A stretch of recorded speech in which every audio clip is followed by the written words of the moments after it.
Order at 6:03. Before we do a roll call, I would like to reflect in the record that Melissa Brooks will be serving and helping with the minutes in lieu of our clerk and assistant clerk being out today. At this time, can we have a roll call? I'm not sure if there you Yes, go. Madam Mayor.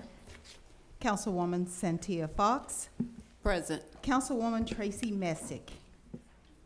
Councilman Cameron Dixon. Present. Mayor Dr. Donya Sauter. Present. Councilwoman Asia Miller.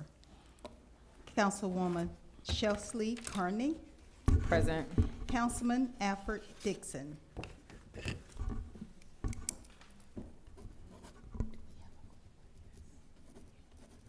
Madam Mayor, we do have a quorum. 4. All right, thank you so much. Council, before us, there's an agenda. I think there were some additions from the floor and from staff before I entertain additions from council. City Manager? Attorney Wiley? No, sir. No, ma'am. I'm sorry. Anyone over here? Anybody to the right? Agenda? Anyone from the left? No, ma'am, no additions to the agenda.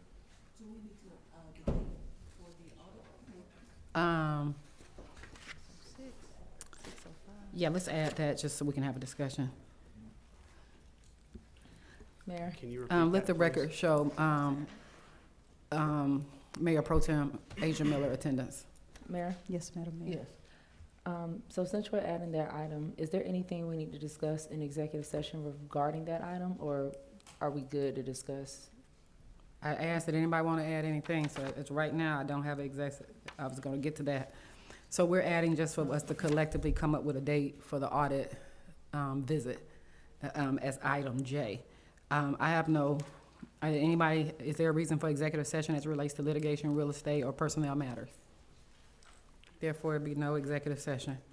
At this time, I'll entertain a motion to accept the agenda with said changes. Item J, audit date selection up under new business. Second. Any discussion? All in favor? Aye. Any opposed? Thank you so very much. And we have a few presentations. Councilwoman Fox, would you like to? Yeah. Okay, perfect. Would Boy Scout Myrick Kelly come down, please? Eagle Scout, I'm so sorry, did I see? I might have to give you a new certificate, so my apologies, sir. It's all right, it's all I know how important that is, and congratulations on that huge accomplishment. So, Eagle Scout, do you have something to read, or? I'm going to just go off. Oh, go ahead then. Hello, everyone. My name is Councilwoman Santia Fox. I had the Councilwoman pleasure. Fox. Oh, go up, sir. I'm sorry. I had the pleasure of meeting Mr. Myrick Kelly at our garden event that we had for our community.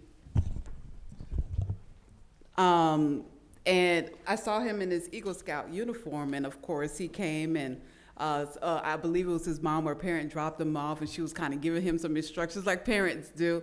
And then we began to start working, me and Mayor Pro Tem and Code Enforcement Chief. We were all out there. Beautiful day, as well as our city manager. And then he began to start telling us the things that he did out there. So one of a couple of items, I'm going to let him speak and tell you all what he did. And that really impressed me because we were actually utilizing those items that he created on the day that we opened our garden area. And I was just so impressed because I'm a big advocate for the young people. They can be out here doing anything. So when they choose to serve our community, I believe that we have to pause to recognize that because we hear about all the other stuff that they're doing. So I am so honored that him and his family and also the Eagle Scout came out. And I would like for him to tell you all what he did for us. Good morning, good afternoon, everybody. What I did for them, for their garden, is for my Eagle Scout project, I made benches so that everyone that comes and that visits the garden can sit down and recognize the beautiful landscape that they have made throughout their years. And I have also made a community garden banner so people that's driving by can stop and recognize and see that there's a garden that you can stop and come visit sometime. And it would be nice that people around this community can stop and see a beautiful garden they have made. And they spent so much time. They just got new garden beds. So I hope y'all come and see that as well. So thank you for this awesome award that you have given me, and I hope the best. Thank you.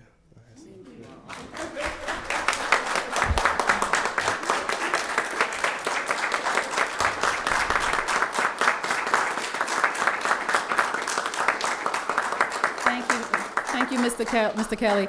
I will say, though, I didn't know you created those benches, but those benches have been utilized because we would have to just kind of lean on the flower bed. So, and they were great craftsmanship. And I will be honest with you, the other day I was taking pictures trying to see how I can duplicate it at my house. So I had no idea. So if you're available and need to add an extension, I can get the materials and you can come put one there. But so I give a mayor's certificate of recognition. I want to thank Councilwoman Fox for bringing this recognition forward. But it's an appreciation for your exceptional service and commitment demonstrated through your Eagle Scout project and supporting the City of Jonesboro Community Garden. Your efforts in designing and constructing the garden and enhancing the space have made a meaningful and lasting impact on our community. Your leadership, service, and dedication reflect the true spirit of community and inspire others to serve. And so here's a small gift certificate for you from the mayor's favorite spot.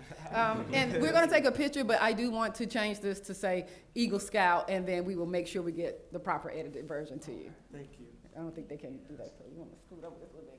Fox in there. Let me count them.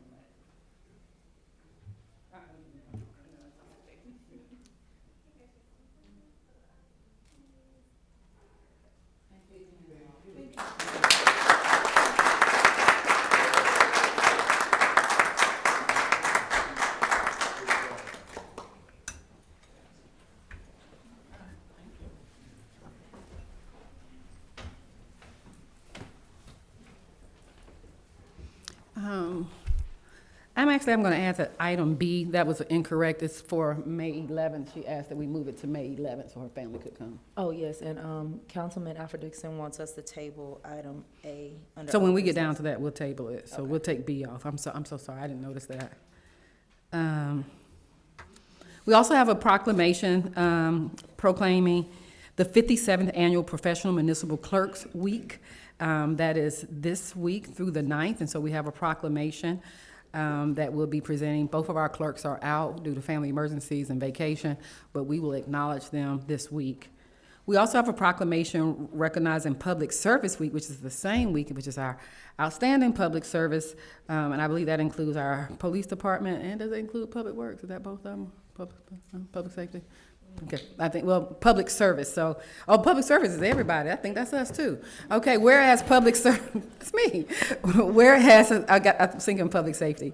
Whereas public servants at all levels of government and public institutions dedicate their professional lives to serving the community and protecting the goodwill for the public good and ensuring the effective delivery of essential services. And whereas public service employees work diligently to strengthen our communities, promote accountability and transparency, and improve the quality of life for all residents through their commitment, skill, and integrity.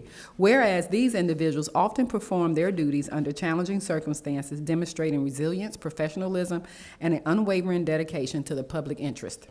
And whereas Public Service Week provides an opportunity to recognize and celebrate the invaluable contributions of public servants and encourage continued excellence in serving the community. And whereas honoring public service reinforces the value of civic engagement and inspires future generations to consider careers dedicated to the service of others. Now, therefore, I, Dr. Danielle Sarda, Mayor of the City of Jonesboro, Mayor Pro Tem, and the council members do hereby proclaim May 3rd through the 9th, 2026 as Public Service Week and extend sincere appreciation and gratitude to all the public servants for their dedication, hard work, and commitment to excellence. Thank you so much. At this time, we have a presentation by Hand, Heart, and Soul presentation. Ms. Wande Akunarin Meadows.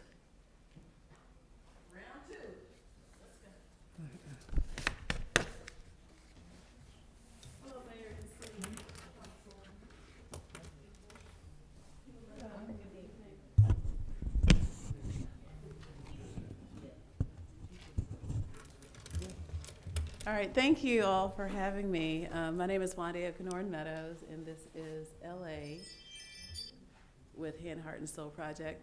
So we are here today to hopefully have the City Council entertain the proposition of 124 Main Street, North Main Street, I believe, We want to enter the collaboration of the city and our nonprofit of doing economic development, working with nonprofits and community members. So we have a short presentation and we hope you like it.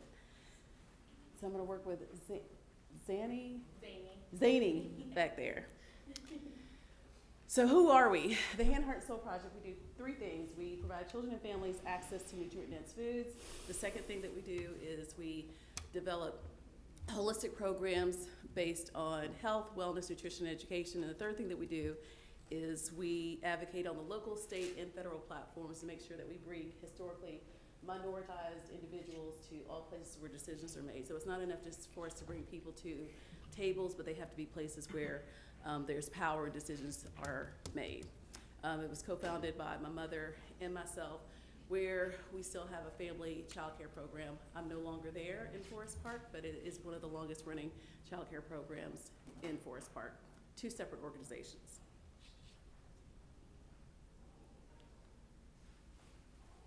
I don't know how to work this clicker.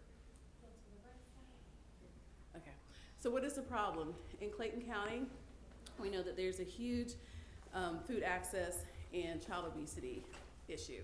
This is Carter. He's one of the children that was at our family child care program. He is super smart. He's brilliant. He would come into our program. He would have a bag of chips in one hand, soda can in another hand.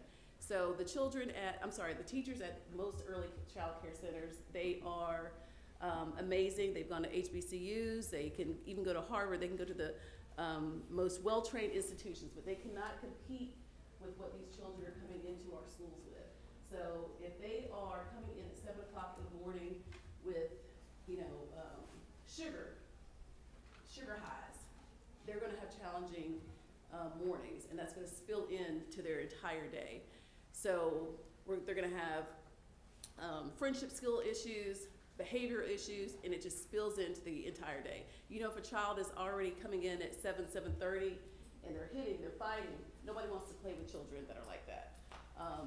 And a lot of times that's actually all it is a hunger issue.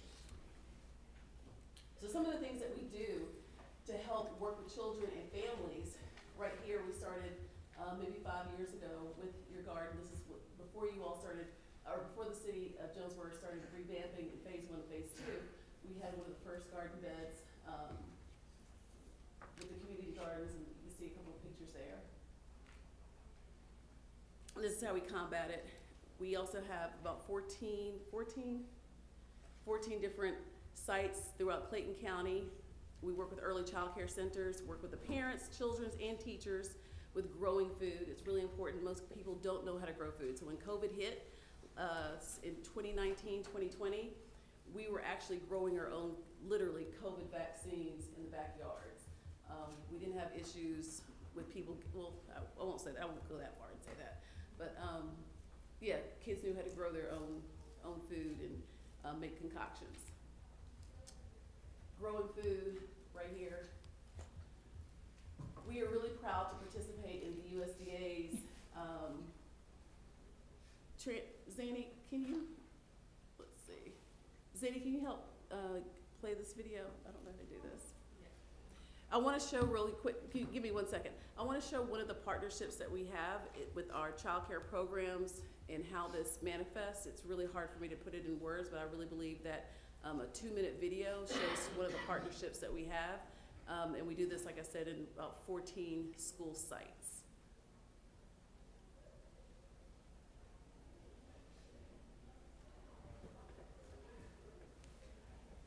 Gee.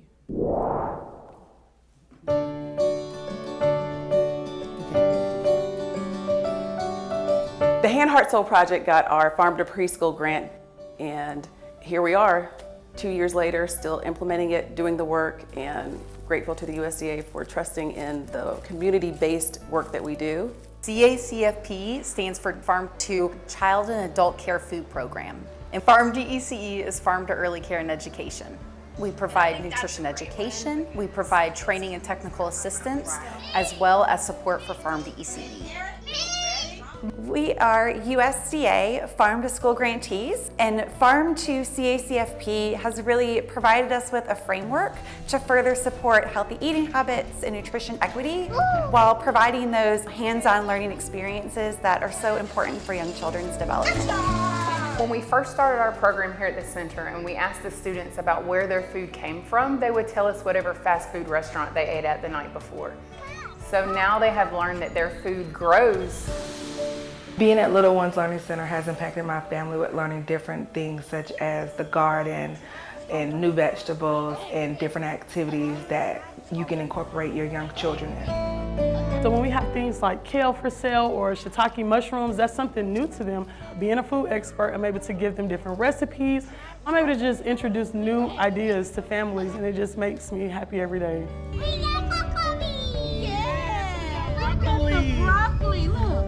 Our farm stand here, you can buy all the products that we grow, and you can learn about farming, you can get involved in agriculture in so many ways. Through these partnerships, we're able to do garden education, wellness education, nutrition education, so all three of those things wrapped up into one. Now we've got kids that will stay in this farm for almost 2 hours. They're playing with the soil, the texture, the ants crawling. It's just exciting to them. And they take the knowledge, of course, home to parents, and they want to show their parents all the knowledge that they have learned. They're fresh vegetables and fruits, and they have a good time pulling and picking. She was like, "Mom, can we do this at home?" So that's something that we're actually looking into. We know that it's so important to start teaching children healthy habits when they're very young. And when we think about that and we think about sustainability, when we start to build those habits early, then it's going to impact those children later in life.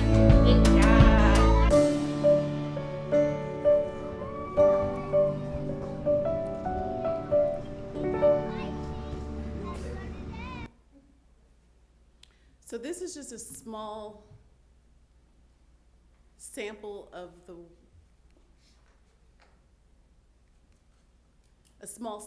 work with that farm to school. And I would love for LA to talk about one of our newest programs that we do with SNAP-Ed. We're a SNAP-Ed implementing agency. I want Clayton County, the city of Jonesboro, to be super, super proud of us. We are one of the only community-based organizations in the state of Georgia that had this grant before the federal government cut SNAP-Ed with the passage of the HR 1 bill July 4th of 2025. That program unfortunately has wound down, and it will cease to exist September 30th of this year. You want to talk a little bit about what we do, and then it'll all be put together while we're looking for this building in a little bit. So with the SNAP-Ed implementing agency, what we do, we go into all of 14 of those sites, those early childhood education centers, and work with the children, the little ones, early on, to let them know about where their food is grown, right? And so we teach them the raw way and introduce that to them. So bringing in a broccoli fresh picked out the ground and allowing them to see it, taste it, touch it in its natural form. And then we also implement recipes to go along with it to help them possibly digest it a little bit better if they didn't take to it the first time. And then from our going into our centers with the nutrition portion of this, we also have our social marketing campaign. Social marketing for us, or in its totality, is inviting or invoking change. So for us, our tag is Make Healthy Living a Daily Vibe, which means bringing in and implementing fruits and vegetables to their diet.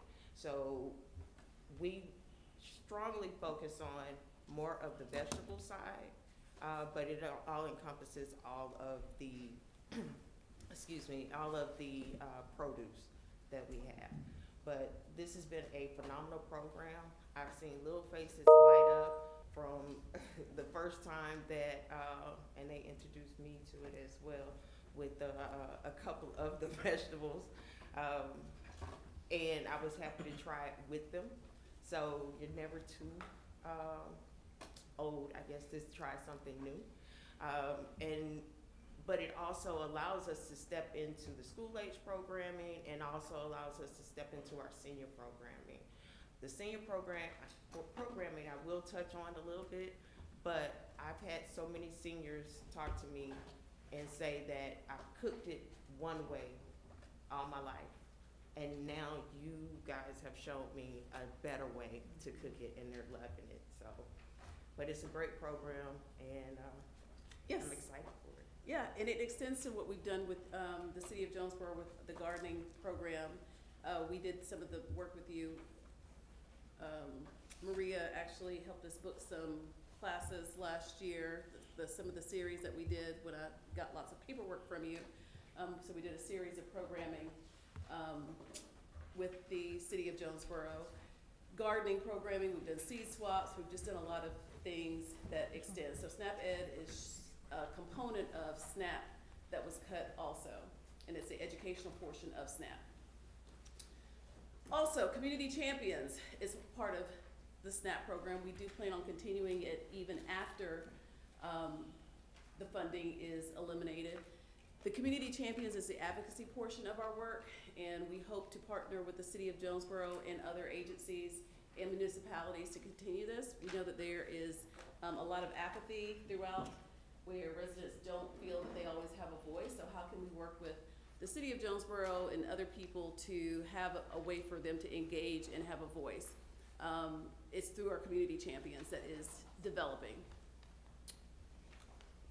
So the cooking classes, LA and I did that today. We were at 1000 Main Street, which is also known as the Clayton County Community Services Authority. We had a wonderful time this morning. Those residents, those senior citizens, they cooked jollof rice. They also cooked The chickpeas, the spicy chickpeas. spicy chickpeas. Like, most people do not eat yes, you're looking at me like, what? Yes. But you would eat them today. I promise you. All of the seniors were looking like, no, I'm not eating that. And they were looking like, where's the meat? And so part of what we do is teach people, like, you don't have to eat meat.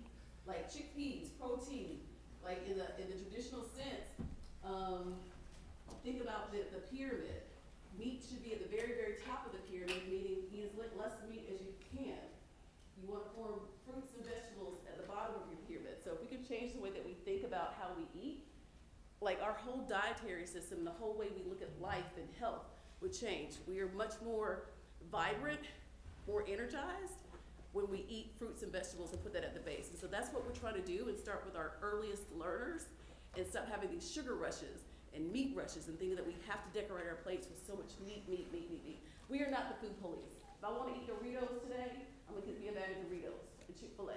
So that's not what we're here to do, is to change, like, let's be vegan. That's not what we're here for. But we do want to make sure that we're exposing people, and especially our youngest learners, to a different way of life and stop the obesity rate, which also affects, learning and behavior and all these other things that happen.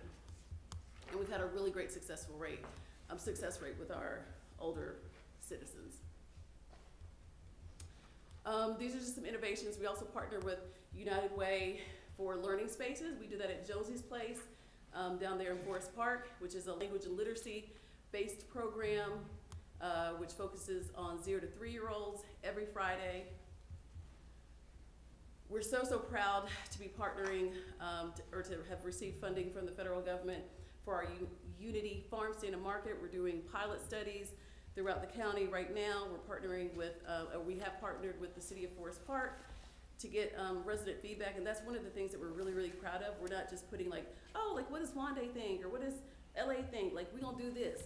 We really strive to get residents involved in and go from community-informed work to community-led work. Like, we really want to get the feedback and work with the evaluator to inform and guide what we're doing. Again, we're here to lift and elevate individuals, communities.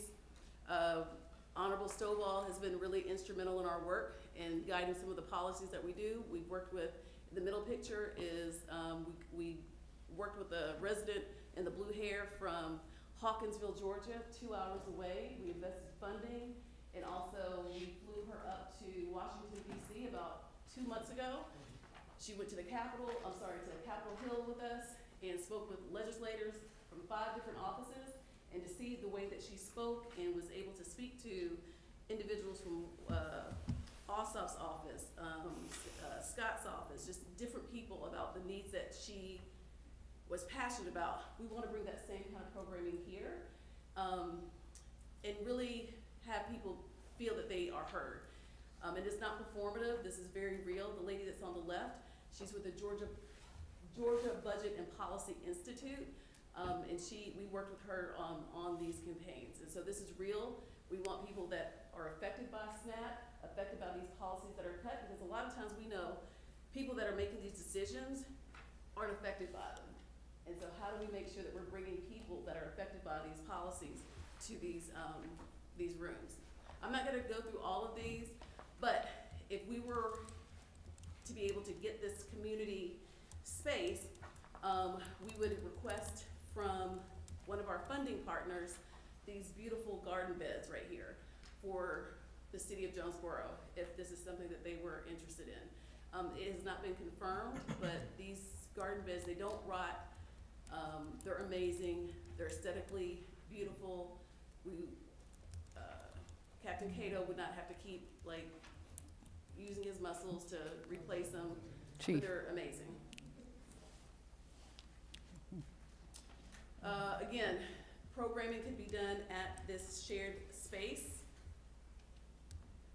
And so this is what we're thinking about. This is where the crux of our work. We gave you a little bit of background about who we are, the kind of programming that we do, and what we just spent a few minutes doing is just giving you a tiny piece of what Hanhart and Soul Project does, like a tiny piece. But this is a concept for HHSP Commons. It can be called ABCD Commons. It can be called Jonesboro Commons. It doesn't really matter. I'm just calling it HHSP Commons. But it's a common space. Like, where do we have in Jonesboro for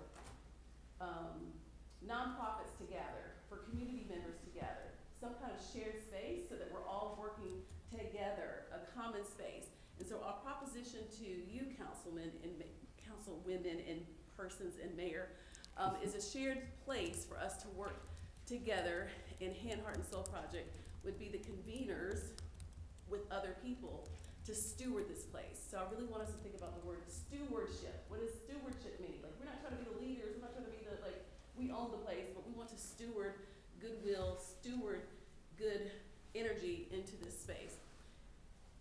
You can see the land there, so that means we want to work with the Jonesboro Community Garden as part of it. We already do this work, and would love to partner with the city of Jonesboro and the Garden Club, that whole entity, to bring this into fruition. And so, it's gardens, it's growing food, it's a store. We have funding right now to get this mobile market that we're building right now. About 2 or 3 years ago, we started working on a mobile market. It got put on pause just because of our internal capacity to build out this market, but we are trudging away right now to do that. But we want to have a shared office space. We have so many nonprofits that I speak to that don't have anywhere to do their work. I'm privileged to work down the street from, or down the hall from Yolanda over there. I think Scott said it's like at 100% capacity right now. So what do we do to have an incubator spot for other nonprofits, for other businesses, for other people, just to brainstorm? We talk about, I think that's my bell. I'm almost finished. We talk about other people. How do we foster entrepreneurship? Like, people don't have to work like a 9 to 5 for the rest of their life and then die. How do we get around other people to have brilliance, to have creativity, to learn the do's and don'ts? We want HHSP Commons to be that place. So this is the how. We know that there's congressional funds out there. We were just in DC about a month ago. We spoke to several different offices. They personally told us that they would co-sign and they would write letters of support on projects. So if there's some community funding projects in dollars that are out there that would support building renovations, I would love to partner with the city to get some of that block grant funding and do that. There's also a pipeline for additional funding. Would love to explore that with the city and with Blue, who I know is a guru for finding grant money, maybe, and do that. So this is what it is. We need at least half an acre that would bring people together. We know land. It's all about community building. Let's get a land use agreement together. HHSP does not have extra funds to like pay a monthly fee, but if we can get like a $0 land use agreement or a $1 land use agreement together, so that we can do what we need to do on that land and grow food so that fuels our market, would love to do that. And I'll let you read all this later. I don't want to go down point by point, but also that space, if we can renovate it, get a commercial kitchen in there, that then turns into what LA was talking about earlier, like the cooking classes for the community. It touches on intergenerational community building with older residents, children, everybody. We also need a place to put our mobile market. That mobile market can also go into the community. I know that I was just at a meeting a month ago or 2 months ago where you're building mini, what are those things called, mini houses? Tiny houses, right. Yes, tiny homes. So our mini market can go over there and just do all these other amazing things. This is why you should partner with us. It aligns with the shared goals around community well-being. I've seen the dog park. Y'all are doing stuff with the dogs. Surely we could do something for the community and with us. The dog park that you all did. It thinks that it can also leverage the work with nutrition, education, and community advocacy that I've seen that you all are doing. And it creates a centralized hub that reduces fragmentation across nonprofits, and it strengthens collaboration. And I've seen the innovation that's coming across in the city of Jonesboro, and I think it can also just increase, it'd be a leader in innovation. This is what we would offer: a shared space, more resources, garden space.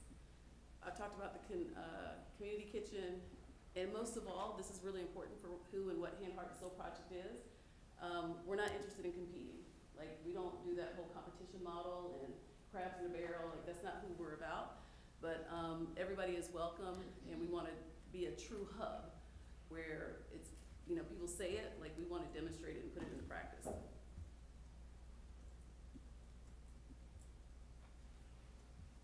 And I'll let you all read about this later. And that's it. Thank you.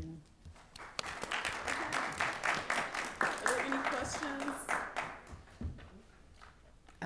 Not at the council. Do you have any questions? Not at this time. All Thank right. you. Thank you so much. I appreciate all of you. Thank you for the presentation. Okay, thank you. At this time, we'll have public comments. Byron Brunson, Sr. Byron Brunson, Sr.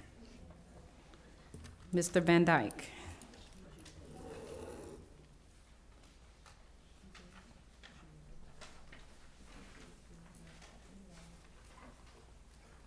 Hey, Mr. Van Mayor Dyke. Saunders. Good evening, council people. Can you bring the mic up just a little bit for me? There you go. Thank you. I know this is going to be new to some of the new people here. Basically, on the 2nd of March, I met with Faith Kudo, and that was about the last I heard. I made 3 or 4 phone calls last week. I did get an email from her saying that they were still looking into the situation with my property. Tomorrow, 2 weeks ago tomorrow would have been the first day of my retirement. Needless to say, because of the situation with my property, that won't happen. At this point, I'm just here out of good faith because I do love the city of Jonesboro to say that if this is not reconciled by the end of the month, I have talked to legal counsel, and that's where it's going from here. Thank you so very Thank you. much. All right, next. Who's calling agenda items? Melissa? Yes, Madam Mayor. Agenda item 7A, old business. Council to consider a resolution supporting legislation to enact a statewide youth advisory council to advise the governor and Georgia General Assembly on youth issues. Is this the item that Councilman Alfred Dixon wanted scratched or tabled? All right. I'll entertain a motion. Yeah, I entertain a motion to move to old business next week. So made. Any discussion, council? No, second, any discussion? All in favor? Aye. Any opposition? Thank you so much. Next on the agenda. 7B, council to review and discuss draft intergovernmental agreement to establish a clear and consistent framework for how the city and downtown development authority will work together moving forward. Thank you. Who's speaking on this item? Thank you, Madam Mayor, Council. The agenda executive summary gives you a very trying to give a very detailed synopsis of what the IGA requires. A couple of months ago, we asked that you give us at least 60 days to come up with a draft IGA, so that's before you all. There are some good suggestions that I think Councilwoman Kearney sent to me that I'd like to address, and some of them, Councilman Kearney, for instance, she suggested, and I agree, this, under Georgia law, an IGA can be 50 years, and this agreement says that it could be around for 50 years, but it could be terminated within 60 days notice. And I think there was a suggestion of 5 years. That is a reasonable time frame to have a 5-year, let this initial term be for 5 years.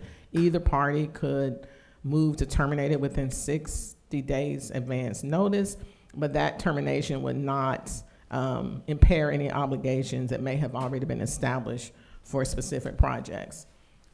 The other inclusion that I think is significant would be that if the DDA has its own funds that were not derived from anything related from the city, that they could approve those expenditures as long as it didn't obligate the city.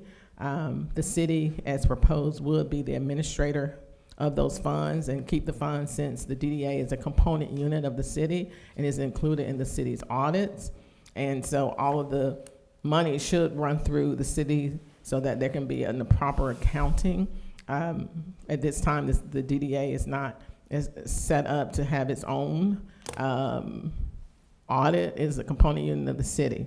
So I will entertain any specific questions about the agreement if anyone has any. This is for your consideration. Once and if you all decide to have any changes between now and next week, we can put it on the agenda for approval. If you think of anything in the meantime, let us know. The goal would be to send it to the DDA after you all have had your formal pass-through on it. I'll defer to the city manager to see if he has any additional comments that he'd like to make about it. Council, any discussion for this item? Just one question. Council, Mayor Pro Tem. I thank you for this. Long time coming. I'm appreciative. Once the DDA reviews it, it'll be brought back to us with their reviews and additions or changes, and then we'll be able to make a vote on it? Or do you need us to decide before the DDA reviews it? So what I would like to do is, if y'all send it, I'm not sure when their next meeting is, Mr. City Manager? Third Monday. The third Monday of the month. So the third Monday of the month. And so if there are any changes or revisions that you all want to have in the draft to be sent to them, you can. There are two ways you can handle this. You can go ahead and approve it as is. You can approve it pending review and determination by the DDA. They can have their opportunity to look at it and make any other suggestions and bring it back to you all. They may not have any, and they may sign as is. So the option would be yours. But I would recommend that we do this next week for any kind of formal decision either way. Even if it's a formal decision to let's just hold this in abeyance and not vote right now, see what the DDA says. So you'll have an array of options, Mayor Pro Tem. Okay, thank you so much. Attorney Wiley, just to add to that, council, I would ask that we are in agreement to what we give to them.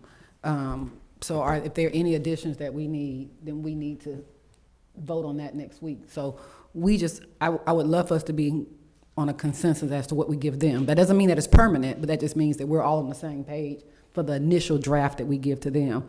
And then as they want to add, but I don't want to give something to them that we're not completely in agreement with, even at this stage. So us in agreement is just saying we are okay what's in here to be given to them. And maybe we don't need a vote, but just a general consensus that we're okay providing this, because I don't want it to come back with something that we gave to them and then there's this huge disagreement that we weren't on the same page about a particular item. So are you all general consensus that y'all are okay with the content that are in here? Do y'all want some more time? And we'll I do give have a that. couple of questions. Okay, perfect. Any other questions here? Yeah. Okay. Councilwoman Fox. Yes, thank you. On page 5, Attorney Wiley, section quarterly reporting, I know I'm familiar with their bylaws. I know that because I don't see like an economic developer and the IGA, should an economic developer role also be in the IGA area? I know in their bylaws, I believe the ED is responsible for reporting. Here, it's saying that the chair is responsible for the reporting. Are we able to make it match possibly? Or we can put, or her designee, perhaps, Okay. and so give her the option. Would that suffice if I put the DDA chair or designee? Yeah, And that would be include excellent. the The ED? economic developer. Because my thing is, I think they would need probably additional training, because, you know what I mean? And are we responsible for paying for the training for them? Because I wouldn't even know how to like draft a report if I was in their position to hand to council. That's what I'm thinking. That makes sense. Yeah. And we certainly don't want to put an obligation that is onerous on any member of the DDA. Yeah, So, especially with it being a volunteer position. Okay. I want to make it encouraging for people to join without the full responsibility, just making sure that they get help from a paid staff. Yeah. And I also want to say, just for clarification, you're saying economic development, but ED is executive director. Well, economic developer, I'm sorry, that's what I meant. Economic, No, you meant executive director. The executive director, according to their bylaws, I believe I haven't looked at it in a while. Okay, but I'm just saying, just for the record, I think when she said ED, you referenced economic developer, but I think you're talking about the capacity of the executive director. I understood you to mean executive director. Right, yeah, because I guess they serve both roles. I keep forgetting that it is Yeah, but I just two want to separate clearly, roles. so you're not talking about the economic developer, you're talking about the executive director, whether that might be our, okay, I just wanted to clarify. Yes, That's fine, so ma'am. we're on the same page. Okay, I figured you were following, but I just wasn't sure. For Let the me just make record, sure. thank you, Madam Mayor. Yeah, so would I you be do okay feel. with just putting designee here? Or designee. I just, and again, this is gonna go to them, so if they're comfortable with that, for me, if I was in that role, I'm thinking that I would probably want additional training to prepare a report of such to give to mayor and council. I think that if the training is already coming through staff, I think, and then for proper compliance and control, I think that should be more so a staff designated duty. Makes sense. Yeah, but so I kind of toiled back and forth that, because if we really want to establish this, I'm not going to say a separate entity, but I do feel like that should be an exclusive role of the DDA chair. I mean, that's the chair's role, not necessarily a staff. And so getting that person to the point to be able to deliver that, but I think what we're asking here, the DDA chair should be able to provide us with a written report summarizing the DDA activities, financial condition, because we have not clearly outlined what staff would be. It does say it in their bylaws. I mean, so the other thing is that it's in the bylaws, but what we decide supersedes their bylaws, because we're the governing agency. I don't think I'm saying that right, Attorney Wiley, but they can have bylaws, but what we establish supersedes their bylaws to a certain degree, isn't it? So yeah, their bylaws are the internal operations and applies to those members.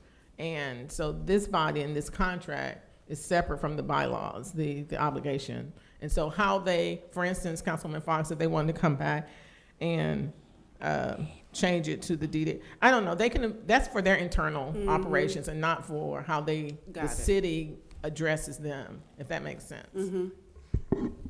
I mean, it can be either way, but I don't feel like it should be it could be DDA chair or designee, but I wouldn't want to specify a staff. City manager, you want to chime in? Yes, ma'am, same thing. I would just want to make sure that the DDA chair wasn't passing this on to the economic development director just to avoid coming up and providing the report. So are we gonna add language to train them then? I mean, because you gotta understand, like, these are volunteers, residents, they may not be business owners. If you're asking them to do such a performance without training, I think that just can propose some. It's the nature of the We can certainly position. provide public speaking training if they need to, but standing up and presenting a report to council doesn't necessarily need any extra training. Or they can provide the report and not present it. We True, should or have they a could just chair provide that, the yeah, report, they could just provide the report. They don't necessarily have to prevent. This is just saying that they would provide a written report. It doesn't even say anything about, Quarterly. hold on a second. It doesn't say anything about, presenting. And I think they should be able, I don't know, what me, like, so what standard do we have for the chair? That's kind of like what I'm thinking. Councilwoman Kearney? Oh, I'm sorry, what she had said. Yeah, she can go first. Oh, you had a double check, okay, go ahead. I think I just, for clarity, I don't know if I understand the question to be that the DDA chair will have a problem standing in front talking. I think the gathering and creating the report is what I might be understanding to be Councilwoman Fox's issue, to ask a volunteer to be able to have these set reports. So my question would be, do we have like templates and things like that, being that they're volunteers and things like that, do we have a template for them to follow when they come in so that they can present the reports in a way in which we want them? I think that's where the training That piece exactly. Oh, wait, coming into play. Okay, so I completely agree with what you're saying, but what we also allow this DDA to do, creating a report, is the minimum of their responsibility. They can purchase properties, they can do, like, the magnitude of what they do as volunteers, doing a written report summarizing the DDA activity. If they can't do this, then there's a bunch of stuff they could, like, the gist of what they have to do.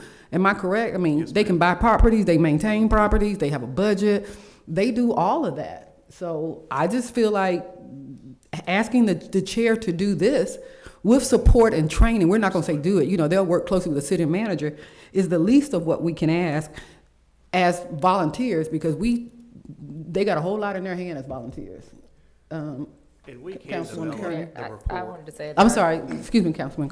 And we can help develop a report. We have one already that is given monthly by Economic Development, so we can easily tweak it for downtown development. So they have a template, yes. Councilwoman Yes, Kearney? Mary, yes, I was just gonna say I agree. I think that they're more than capable of, providing the report. And if they need any help, I think that any of us, and especially our city manager, would help them out if they wanna do like a run through. I'm sure if they schedule it amongst themselves, they can do that. Like, no one's telling them no to that, but I don't think it has to be a formal thing, because even when we came up here and got elected, it wasn't a formal thing for, like, public speaking or anything, the training for us even. So I think they'll be But fine. we can definitely work with the DDA members and prep them for it. Mayor Pro Tem, I'm sorry, and I see you, Councilwoman Fox. Is there any way, and I need to continue to deep dive into this document, so if it's already present, please let me know, that these things are just pending, it's kind of to Councilwoman Kearney's point. You said when we got up here, we didn't have to have training, but we do within a certain amount of time have to have training. And I feel like with our DDA, just because of whatever the reasoning is, sometimes the training doesn't happen exactly when it needs to. So can that be put in there, that they have to be trained within a certain amount of time before we expect these documents to look a certain way? That is already included That's in the already state included. law. The state law requires that have they to get training. Have training. No, but we now know, but we now know that there's an online training, and immediately upon them becoming sworn in, they can go straight into that asynchronous 8-hour training, and it's available. So now we don't have to do all the scheduling that we were rigmaroling. So if you got selected to go into the DDA, Taylor will immediately register that person, and that person has 30 days to complete their training. So that is now available to us, so. Mayor? And again, this is not to lead them out there without any type of support, but I do feel like to kind of keep the integrity of a board, then the chair needs to direct this rather than the ED. Councilwoman Fox, I'm sorry. So can we add the language DDA chair or designee? I think that's fair. Yeah, I think we said that, yeah, okay. Mayor? Yeah, but anything else on this item, on this particular, I'm on done this with Senate? that specifically. Okay, correct. Okay, were you finished with all of your questions? No, she wasn't. I just want, did you have anything on this particular paragraph? No, not on this item. Okay, Councilwoman Fox. Okay, next one. You guys are okay with adding or designee on here? Yes. Everybody's in agreement? Okay, thank you all for that. Page 40, so the, page 44, or the language, the city would be, is that mayor council, is that city manager? Oh, What section? I think she's talking about anytime the city is yeah, referred. anytime city, yeah. It's my understanding it's the collective governing body. So the city is the collecting governing body? That's my interpretation, but we can Okay. define. Okay. Like when it says reasonably requested by the city, it would be the governing body, or if So, the mayor would ask City for of it. Jonesboro, Georgia, in the very first paragraph, it says the city, refers directly to Jonesboro, city of. Yeah, so that could be, Well, that's what I'm saying. it could be me asking, or it could be the collective body asking. Okay, So like, just like I signed for the city. So for example, it says, or any other reasonable requested by the city. So I may ask the DDA for additional information. there is language in here, I'm looking for the section now, where it says, if there's a disagreement, About personnel? On personnel or? for, well, I'm moved on to something else. Okay, I'm okay. sorry. It would be under, I'm gonna talk about it, and then I think, Attorney Wiley. It's- Section 602, termination, page 8. Yeah, if there is a, Dispute, disagreement between the DDA, they would discuss it with the city manager, DDA, and then if they have 15 days to discuss, if they can't come to a resolution, then it goes straight to mediation. Are we able to add? Section. I don't see any. Page 8. 602, on page 8, I don't see the 15 days. It's in the second paragraph. Well, it says 60. I didn't see 15. Or am I reading Yeah. wrong? No, where it is refers to that? Section 10. On section 1004. And that's probably where the 15 days Yeah, is. hold on. Yep, I didn't read it again. yep. No, not that one. I think they found it. You guys found it? Okay, So- yes, so you're, okay, go back to page 50. Go ahead, Mr. 50? City Manager. Yep, section 1004 has the dispute will be agreed upon by a mediator. Is that your Yeah, are question? we able, because it's, I think, so if hopefully that doesn't happen, right? Right. We always operate in good faith that does not happen, but if it does, so if you all can't, like city manager, DDA chair, or DDA board, it goes straight into mediation, are we able to add another layer? Maybe it can come to mayor council? That way we can kind of save on attorney costs, it doesn't just kind of go straight into mediation, but we can just be a buffer possibly? So, yes, this is the part, this is the Yeah. time to do that and make your recommendations to your, and this is just a suggestion. You could say 45 days, 60 days, 90 days. I put 15 days. Okay, You can make it 90 days if you Okay. like. okay, So I would say that if there was a discussion between the DDA and the council, or city manager and the DDA, council's gonna be involved. You guys are gonna have all the information. I'm gonna share whatever we need to with you. And then, so it will engage and involve, mayor and council okay. before it comes. Because it just says city manager, so Right, that's sure. why, yeah. And Are I we able think- to make that language a little clearer possibly? I think, I thought we were supposed to be working on acknowledging, oh, trying to. I'm so sorry. I I'm trying to be, I'm apologize, trying to work on my, It's my hard, but decorum. it's an engaging conversation, yeah, so can we I do that apologize. though? yes, you can do that. I think the agreement designates a single point of contact. Well, no, I was saying the engagement. Is it okay? Can she just go back and forth? That's what I was talking about. Yeah, it's fine with me. So I want to make sure it's okay with everybody else. I guess if no one made a point of order, I guess. we Okay, can. then go ahead. Okay. It's fine with me. I didn't want to get in But I trouble. just want to say, to your well-taken point, Councilwoman Fox, you know, the city manager is the designated point of contact here in this agreement. And just because it just is easier for him to convey this information to you all, which he will do. If we got threatened, he will involve me. We talk often, so if you want to change the language, you certainly can do that. But that is the reason I use the term city manager to try to focalize the information. So sometimes when things go out and disperse, it can take a life all of its own before Agreed. someone can get a harness on it, and not to keep information from you all, but to ensure that the information is accurately submitted to you all in a way that, you know, you all get all the information at one time. The city manager may want to add some context to it. And like you said, hopefully this will never ever have to happen. I put the mediation part in there just because it just forces people to sit down and work out their differences without going to court. So it's whatever your pleasure is. Attorney Wiley, so point well taken, but also when we talk about mediation, we're not talking about attorneys. We're talking about mediators, which are at a much lower hourly rate. Mediation does not necessarily, we would just, because here it says, a mutually agreed upon mediator. I mean, it could be an attorney, but it's I know not. some that charge $10,000. I know that one too. But I'm just saying, but there's some that charge $150 or $200. So the mediation doesn't necessarily bring attorneys. It brings just that, a mediator. I read this as, and then when you said it, I was like, okay, I see where that could go. First attempt in good faith to resolve the matter through informal discussions between the city manager and the DA. And out of that, I would assume if it needs to come before council, then that's what that informal discussion would be. Anything could come out of that. It could be like, you know what, then we need to talk to council, let council decide. Well, we need to talk back to the chair. So I think in this good faith informal discussions, it allows it to get to that point. I don't want to, because we can go, on each one of these, we can go add something else to make it clearer. And so that's what I don't want to get to. But I do want to clarify that. That doesn't mean attorneys, and that in those informal discussions could still lead to coming back. I'm sorry, go ahead. So one of the things about this agreement is it makes the city manager a point of contact, not necessarily a decision maker. So when she keeps referencing to that, that is so that the city manager can be one point of contact and or conduit to the rest of the board or to the rest of the DDA board. Everybody got a question? Mayor Pro Tem. My question, I think, is about the timeline, the days as well.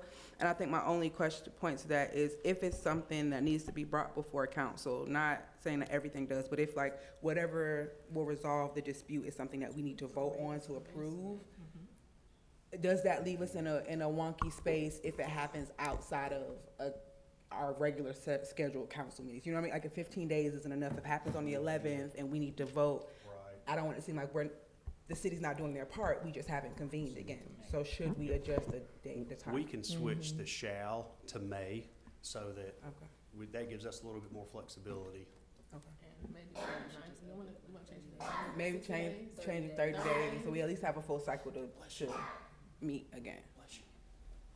So I'm hearing is on the mandatory mediation, the will of council will be to change 15 to 30, and the parties may submit. It doesn't force parties to go to mediation, but you may, if it's important enough dispute, then you may, not that you were forced to do it. And hopefully, we can work it out. You all can work it out, whatever the issue is. Madam Attorney Wiley, when we say days, just for the record, is that business or calendar? I always get it confused.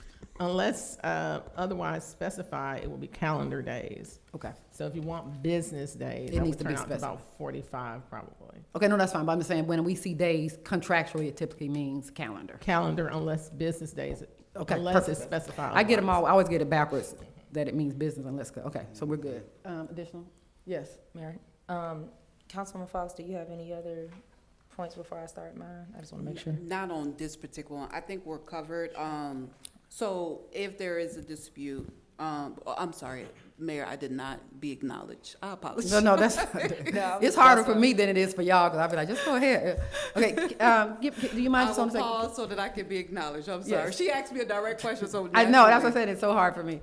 Councilwoman Fox? Yes. Go ahead. Okay, so the understanding, because I want to make sure that I understand. So, Mr. Cole, if a dispute comes for whatever reason, you will, of course, be our liaison as well to communicate with us. We'll discuss, and then you will go back to them, and then hopefully it will get resolved and don't have to go into mediation. But if it does, then you all, will support one another and get it there. Okay, awesome. I am done with that point. I do have one more question. I do have a question for the mayor because I want to understand the financial piece of it. And Go then ahead. once Go I'm ahead. acknowledged. If I can answer. Tell me what page. Attorney Wall, I need your help with that. I'm sorry. I highlighted everything on my tablet on the PDF, so when I got the paper version, I'm like, shoot, I have to orient myself. Yeah, the financing part. So You talking about the budgeting on page 43, page 5? I'm gonna talk about it. So I'm not sure. I know that when I was on the on the board. Page 42 at the bottom is the revenues and finances. Okay. They may or may not have had enough to cover their obligation, the bond debt. I know that there's language in here that says that if there's a gap, then we're not responsible for it. Can you explain that? We're excluding our bond obligations. We're excluding any commitment that was made prior to this and I believe there's a separate intergovernmental agreement for those bonds. And so that will control over this. So the city has pledged its full faith and credit behind those bonds, and the city will not allow those bonds to go unpaid. Okay, so the good. city Okay. has obligated itself Okay. to cover shortfalls for bonds. And that's addressed here to say that nothing in this agreement will impair those existing obligations. And that's meant to include the bonds. I thought so. I think that was it for me, Mayor. Okay, thank you. Councilwoman Kearney. Perfect, thank you.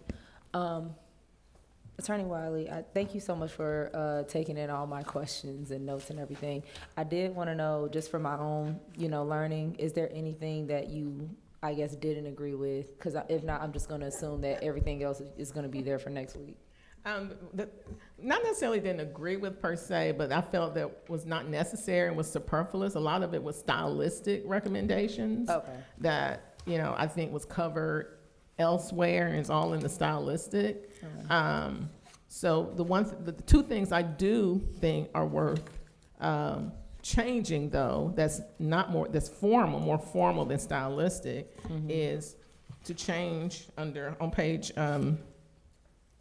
43, page 5. And then you see the triple I. Yeah. No expenditure shall be made without prior review and approval by the city manager and his designee. And then I will add to that, provided that, and this is straight from your recommendation, Councilwoman Kearney, provided that nothing herein shall be construed to require city approval of expenditures made solely from non-city funds of the DDA, provided such expenditures do not obligate the city or involve city resources. I will add that to that just as after a semicolon to that. I think that's a very good point because the DDA could get grants on its own name. It may have funds that are not through the designated, unless it's otherwise agreed to, like in the revenue sharing. But if it has money that's not obligated with the city and it's its own money, then I do think that they can get the expenditures and use by their own power, make those expenditures. The other thing, Councilwoman Kearney, that I think is worth making a substantive revision is on the term of the agreement. I believe that is on page, making this a 5-year agreement, and that's on page 46. Well, it does say that, page 46. It'll be an initial term of 5 years. And page 1 says it too, so. I think somewhere it needed clarification, but this will be a 5-year term that either party could vote. So it says 5 years on page 46 at the top, the first paragraph. And then the bottom of page 1 has the 50 years. So right here, page 8. Yeah. And page 1. So, and that's something we can clean up in the edits. So page 1, which is page 39 in your book, that's just an acknowledgement of what the Georgia Constitution says. So the Georgia Constitution says that you can enter into 50-year agreements with other political entities. So this is just boilerplate language acknowledging you could have a 50-year agreement. You're choosing to have a 5-year one. Okay, well, that's it. That's all I had. Thank you. Anybody else? I had something else. Okay, go ahead. The annual appropriation, the $10,000, I believe I'm reading this correctly, but that does give language or room for it to change, right? Because as the years go by, I'm sure we want to increase that for them. Okay. Thank you, Attorney Wilder. I'm done, Mayor. Thank you. Okay. Anybody else? I have just a few. Page 8, we're gonna spell my name correctly. I'm just joking, it is. I also had some of the things that I wanted to be spelled out, and I looked through it, and I hope I didn't miss it, was things like lawn service, insurance premiums on properties, some fine tuning in regard to those expenses. We believe that some of the DDA properties we are paying the insurance on, we're still trying to tweak through that, but I feel like that needs to be spelled out in here. We also provide lawn services for all DDA, and I do feel like things that, as it relates to public works, I do feel like it's reasonable if something's happened at the DDA property, we treat it like we would treat a city, you know, we'll add Mr. Hurd to go over and look at it. But I think, we got into a situation where he looked at something and probably not knowing whether it was city property, but act on the repair as if he would do under his spending requirement. So I think it's worth putting in that, not that he would do it, because I just told him just don't do it, but you know, we do need to establish what that would look like in the future for DDA properties. I feel like it was in good faith. You know, it's a city building or quote unquote a city building. Something's wrong with it, I get it fixed. But it kind of came back on us. So those are some things that I was looking for in the IGA that I feel like we need, particularly as it relates to expenses. I think some of the utilities are still is interwoven. So we'll take some time this week and get back with you guys on that. Madam Mayor? Yes. Exhibit A, if you look at page 6 of the agreement, and I think we can add that between now and next week. We do contemplate the DDA identifying, and with our help, I think the city staff is going to have to assist in this. So when I say they do it, we're going to help do that. Identify all the property that's owned by the DDA, and then all the projects that are ongoing, which will include bonded projects and projects that are under some type of special financing in conjunction with the city. And I guess between now and then and next week when we clean this up and get your all's consensus to send it over to the DDA, I can add language, if it's the will of the body, that we'll put in here that the DDA will be responsible for ensuring, take care of all the utilities or out of the appropriations at the city or through its own funding. I'm not sure. But because we're already doing it, I just feel like we need to get to the language of effective as, like when do they start taking it over? Like that's a huge expense covering like, Maria, Ms. Marother, not to put you on the spot, who pays the insurance for Nuvo? The overall, I'm sorry, not Nuvo, but some of the other properties. Is that on ours? I believe it is. Yeah, so we're currently paying those now. And so if we really want to clean it up, then or it could please the council that we continue to pay them. But we pay, beg your pardon? As well as the power. So I feel like that needs to be spelled out or not spelled out. Or it needs to be spelled out either way. But that's a huge financial, investment that we make. What do y'all say? Yes, city manager. We could keep it as it is and just bill the DDA. Going back to the insurance, for sure, the city is paying the insurance on 166 because we had to send that over to the mortgage holder earlier this year. But so the city is paying it. But even if we are billing them, I think it still needs to be spelled out that is their however we get the money from them. But I feel like the IGA needs to speak to that clearly. Thoughts?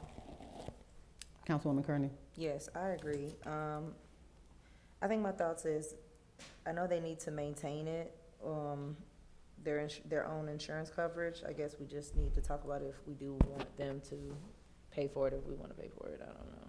What do you So I think the question is, who wants to pay for it? How we pay for it can be worked out. If it's easier to, like, how your mom just keep you on your insurance and you just pay. So it might be that way, but I think the decision that needs to be made is do we want them now to be held accountable for their own property insurance, Georgia Power, and landscaping? Yeah. Yeah, no, Mayor Pro Tem, I'm sorry. Oh, I'm sorry. I guess the question would be, does it bust the bank? I think I tend to think of DDA as like, you know, because they're an extension of the city, like, you know, our little baby in certain senses. And so will it bust their bank? Will they not be able to afford? I think that would gauge my decision.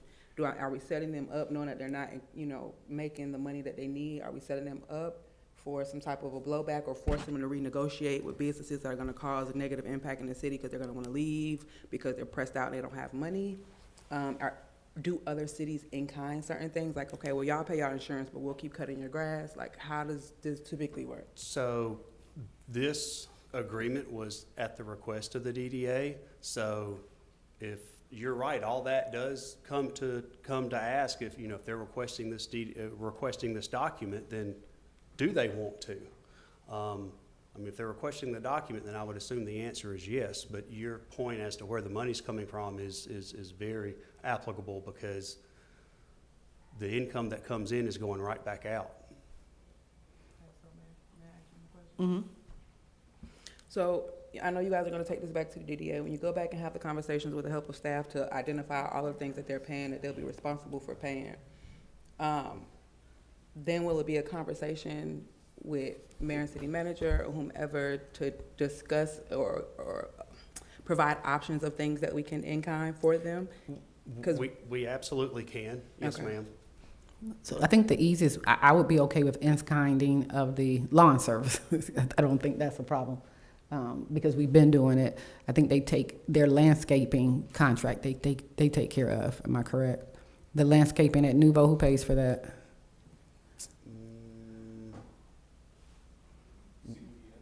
The DDA pays for? Who? Scopes? Who does it? Duncan? Okay, but they take care of their own land, okay. So when we talk about landscape, we're talking about the properties, grass, and things like that. Council, let's just do one item at a time. Are you all okay with? Mayor, Mhm. I don't think the DDA pays for. Well, that's what I call Nuvo. Okay. Broad Street. Okay. Yeah, I mean, Okay. that's the only grass I have, but I think it comes in circle that. Yes, ma'am. So I am okay with the city continuing basic lawn care for properties. Yes. Attorney Wiley. Madam Mayor, to Mayor Pro Tem's point, if y'all, exhibits A and B are blank in this proposed document. And that was because we wanted to see how you guys felt about it. But I think what we need to do between now and the next week's meeting, to the extent we can, is that working with staff and city manager, is to fill this out as much as we can.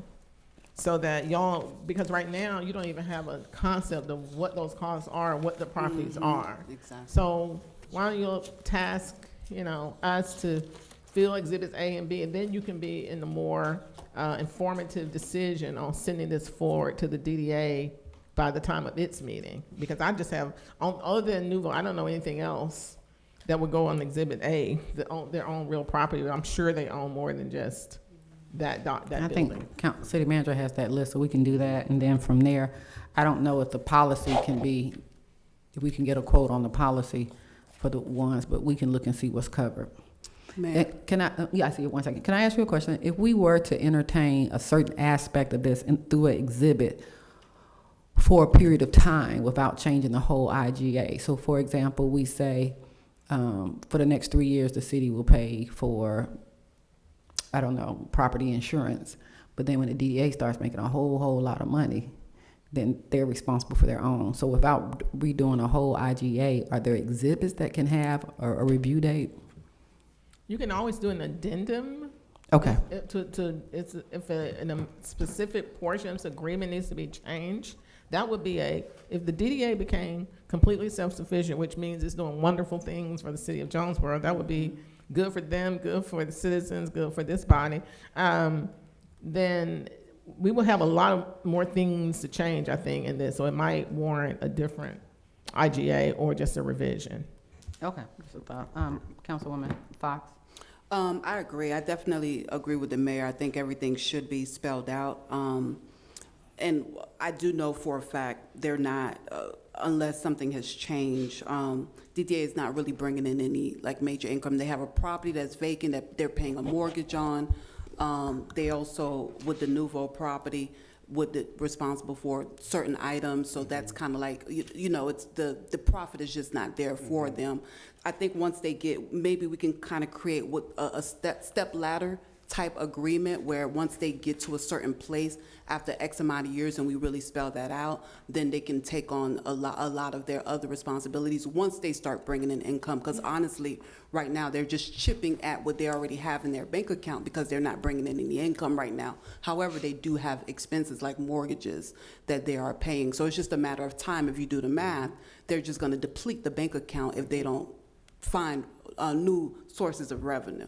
So maybe we can do an agreement. I definitely agree that everything should be spelled out, and then we revisit, as Attorney Wiley said, once we get everything on paper spelled out, we figure out what we'll take on, because as Mayor Pro Tem Miller said, they are an extension of us, and we want to make sure that we set them up for success.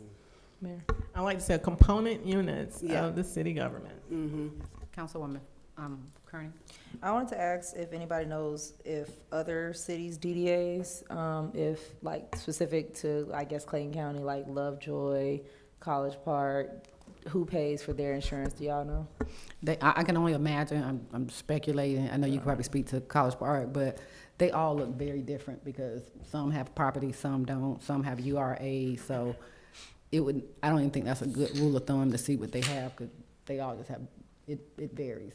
Okay.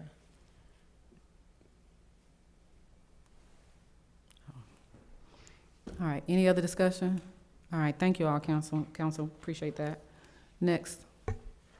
New business, item 8A, council to consider an ordinance amending Chapter 2, Article 8 of the Code of Ordinances to establish eligibility and political activity requirements for members of city boards, commissions, and authorities to prohibit simultaneous service while seeking elective office, to define candidacy, to provide for automatic vacancy, and for other lawful purposes.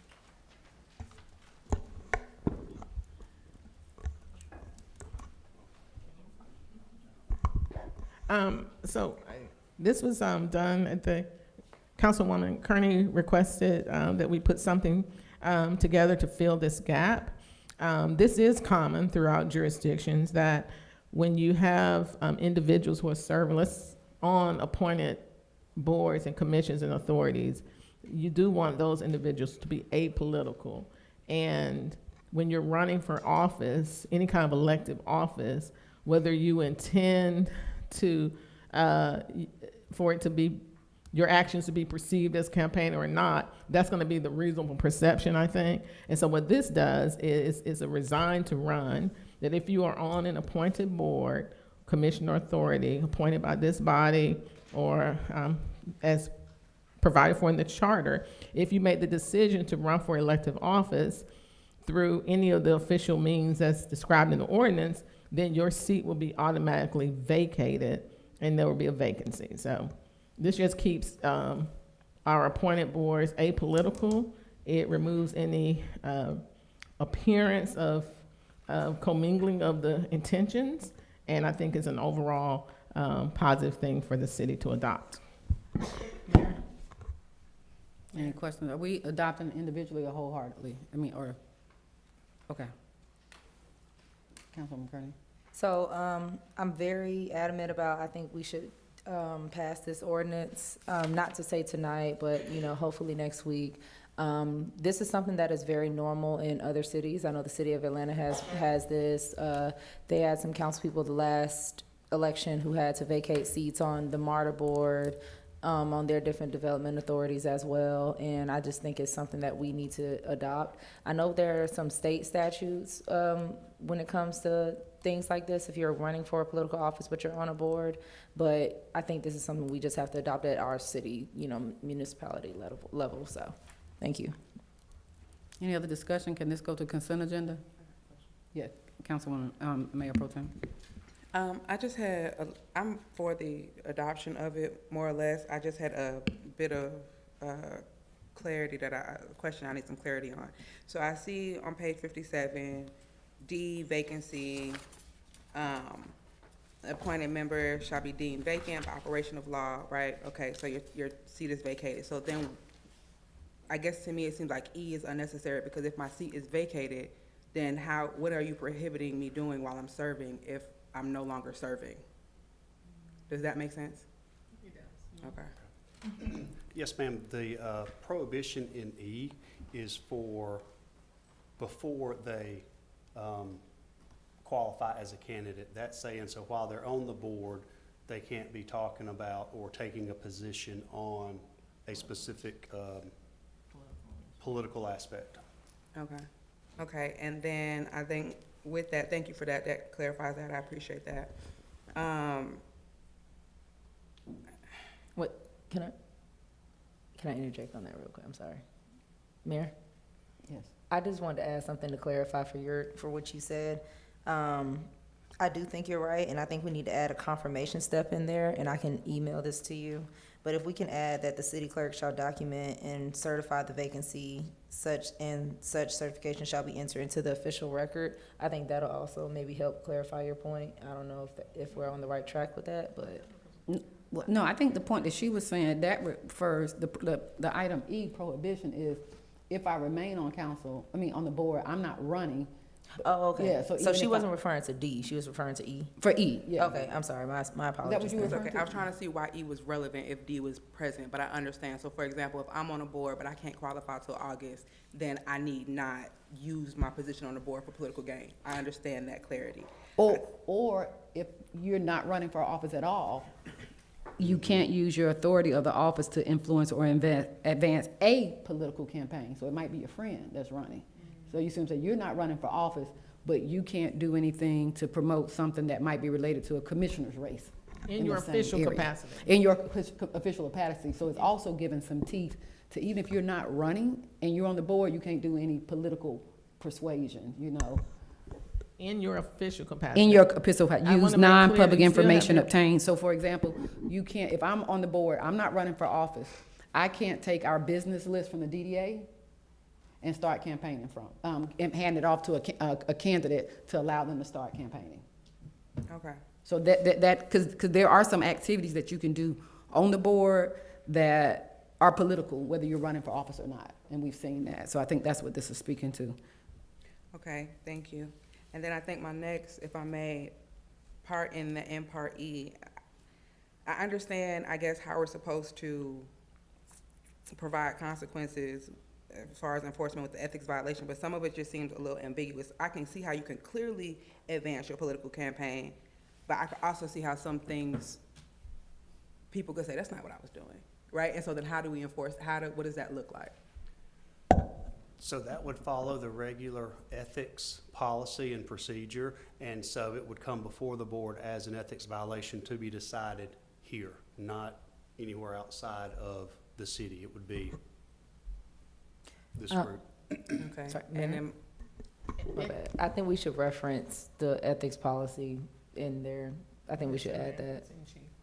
Because I agree, it's not in there, so we do need to add that. My apologies. Check item G on page 57. it references it, but you mean put the actual language from the ethics policy? You want to have the actual language? Okay.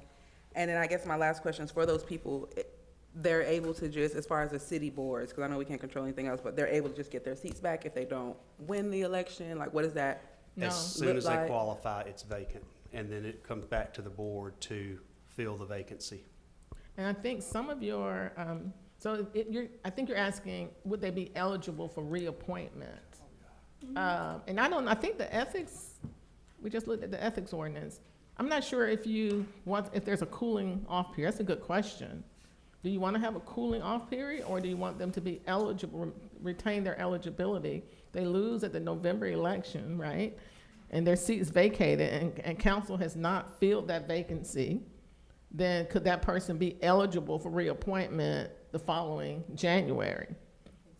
I think That's- we're a that's small y'all's city, decision. so I think we kind of have to have it. Yes, I'm not opposed to that. Our goal would be, once it's vacant, to try to fill it, but if for some reason we can't, then we don't know. As soon as they lose, they can come on back. If I don't feel like we should prohibit that. Are y'all okay with that? Okay, good, on this end. Was there any other questions on that? I don't think I had any other questions. I do want to say that, I'm not sure if you're aware, and I didn't think about this, Attorney Wallenfly was coming. In our personnel or code of conduct, which I know we're revamping, it says something about not campaigning for a city, county, or it gives some provisions of what we can't do as elected officials. I didn't know if that's something that we wanted to include as for any board members, or keep that specific to our elected body. I haven't seen that, and I'm going to talk to council, and after I talk to the city manager about that, about Okay. revamping and looking at some things in our personnel policy. Let me just say, generally, you don't lose your First Amendment rights just because you're on the dais and you serve an elective capacity. Completely agree. So in your individual capacity, at your house, you can have a sign for a candidate at your house. Whether you're on appointed, you can do these things because you have First Amendment rights.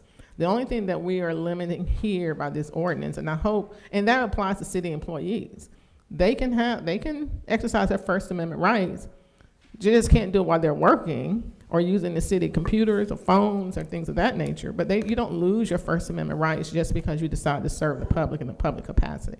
So that's one of the things I'll take a look at, Madam Mayor, if that's in the personnel policy. Yes. I'm going to recommend that we revise that to make sure we don't limit individuals' First Amendment rights, which is political expression, which is the highest form of political speech, protected speech. Thank you. Were there any other discussions on this particular item? Are y'all okay with this going to consent agenda? Council?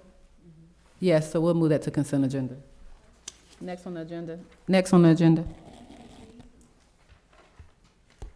8B, council to consider a resolution filling existing vacancies on the City of Jonesboro, Georgia Downtown Development Authority, designating one such appointee as a member of the governing body and for other lawful purposes.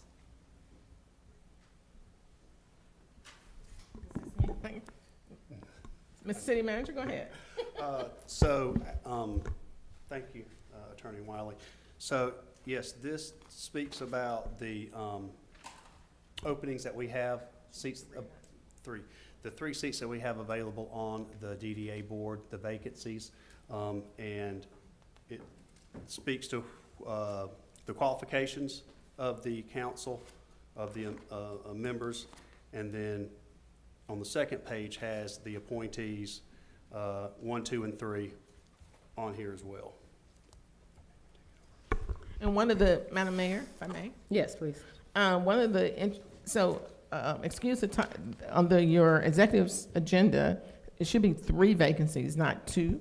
We were informed of the 3rd vacancy when we initially sent this out, and we now know there are 3 vacancies. And so that executive summary just didn't get updated. So the city has 3 vacancies on the DDA.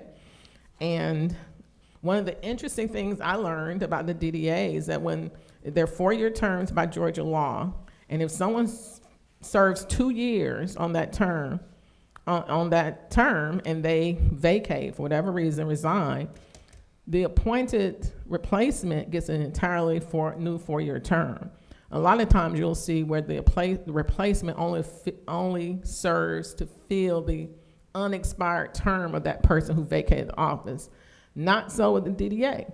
So for each of the vacancies, the individual get a 4-year term, except the governing authority member the term on the DDA will run coterminous with that individual's time in elective office. So when that person's term of office ends, that's when you will come back as a body and make the appointment for that seat. And you can put the person back on, but it only runs as long as they're in office on council.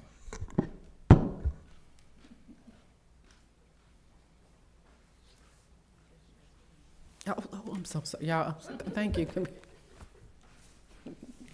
She haven't learned protocol. I'm so sorry, please forgive me.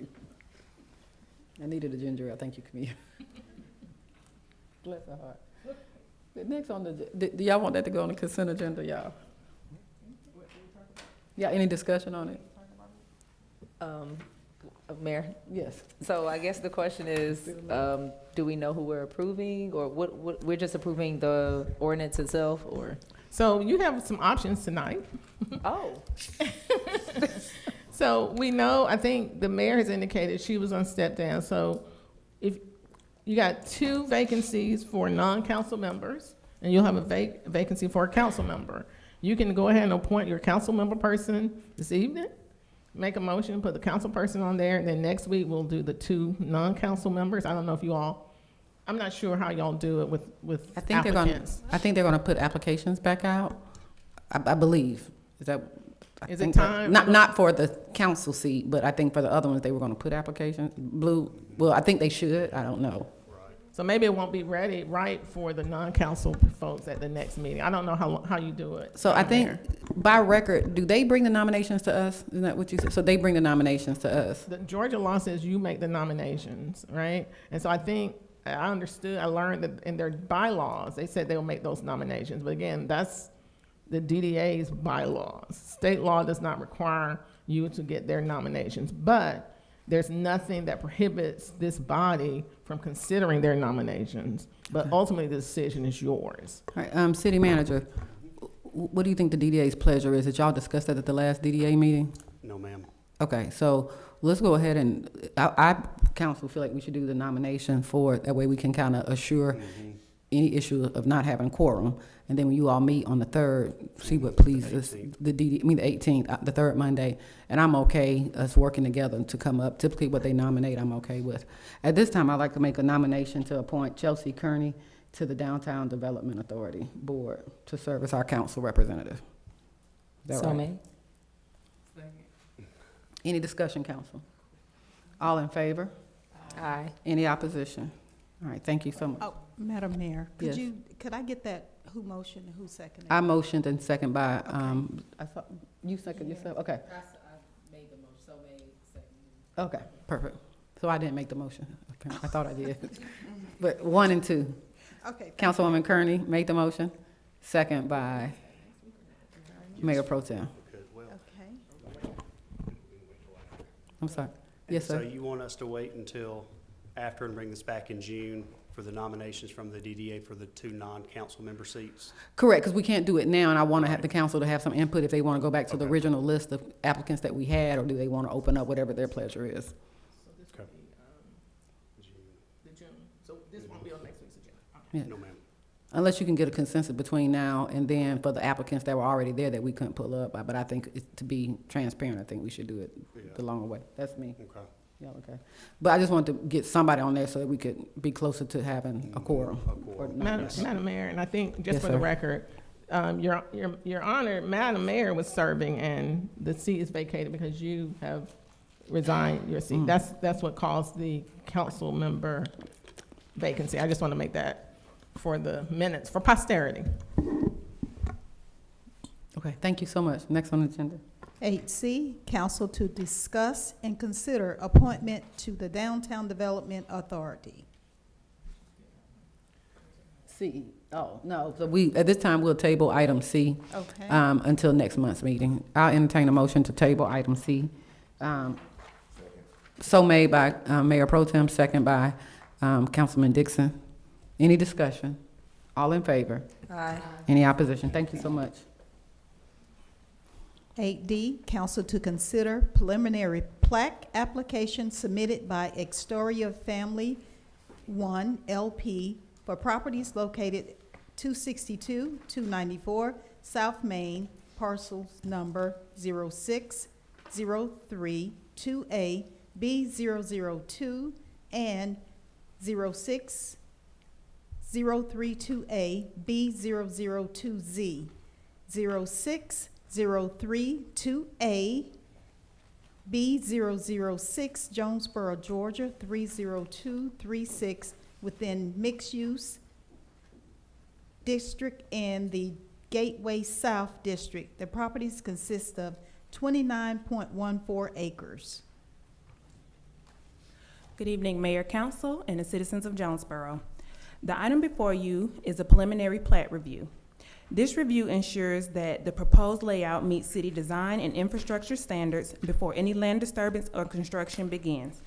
Mayor and Council has up to 60 days following the public meeting to take action. If approved, the preliminary plat is valid for 1 year, during which time construction plans may be submitted or the approval expires. Minor changes may be approved administratively, while major changes require full mayor and council review. And on the screen here are just the images in the exhibit book.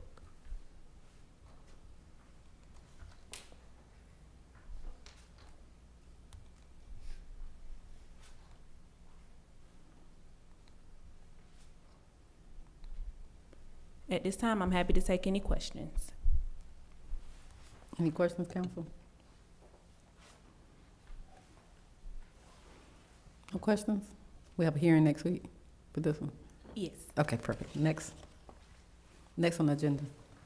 Council to discuss an annexation, map amendment, and conditional use permit request submitted by Hammer DE Limited Partner for approximately 32.65 acres for property located at 7600 Jonesboro Road, identified as parcel number 12049A002.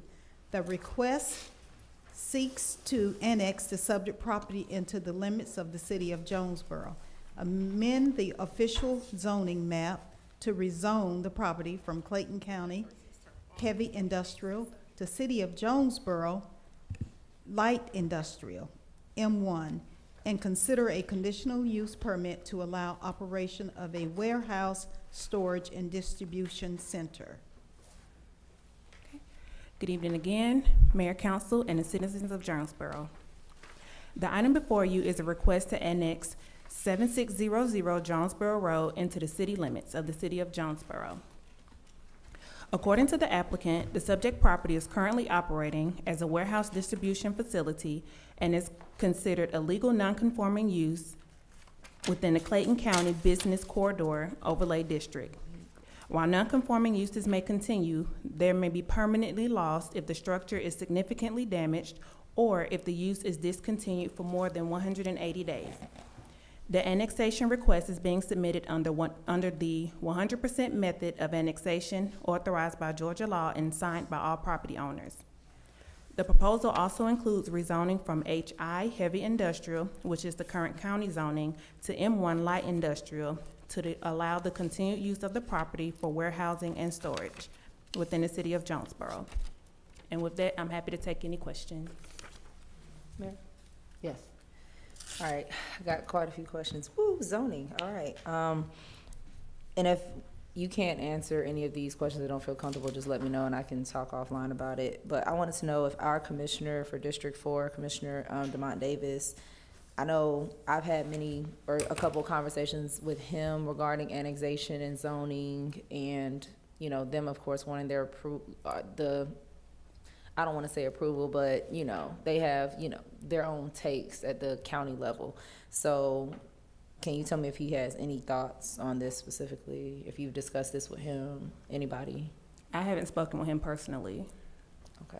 So as a matter of transparency, we did reach out to Mr. Davis just to let him know that the annexation had come in, and he is aware of it. However, I don't want to speak for the commissioner, especially in a situation like this, but they are aware. Okay.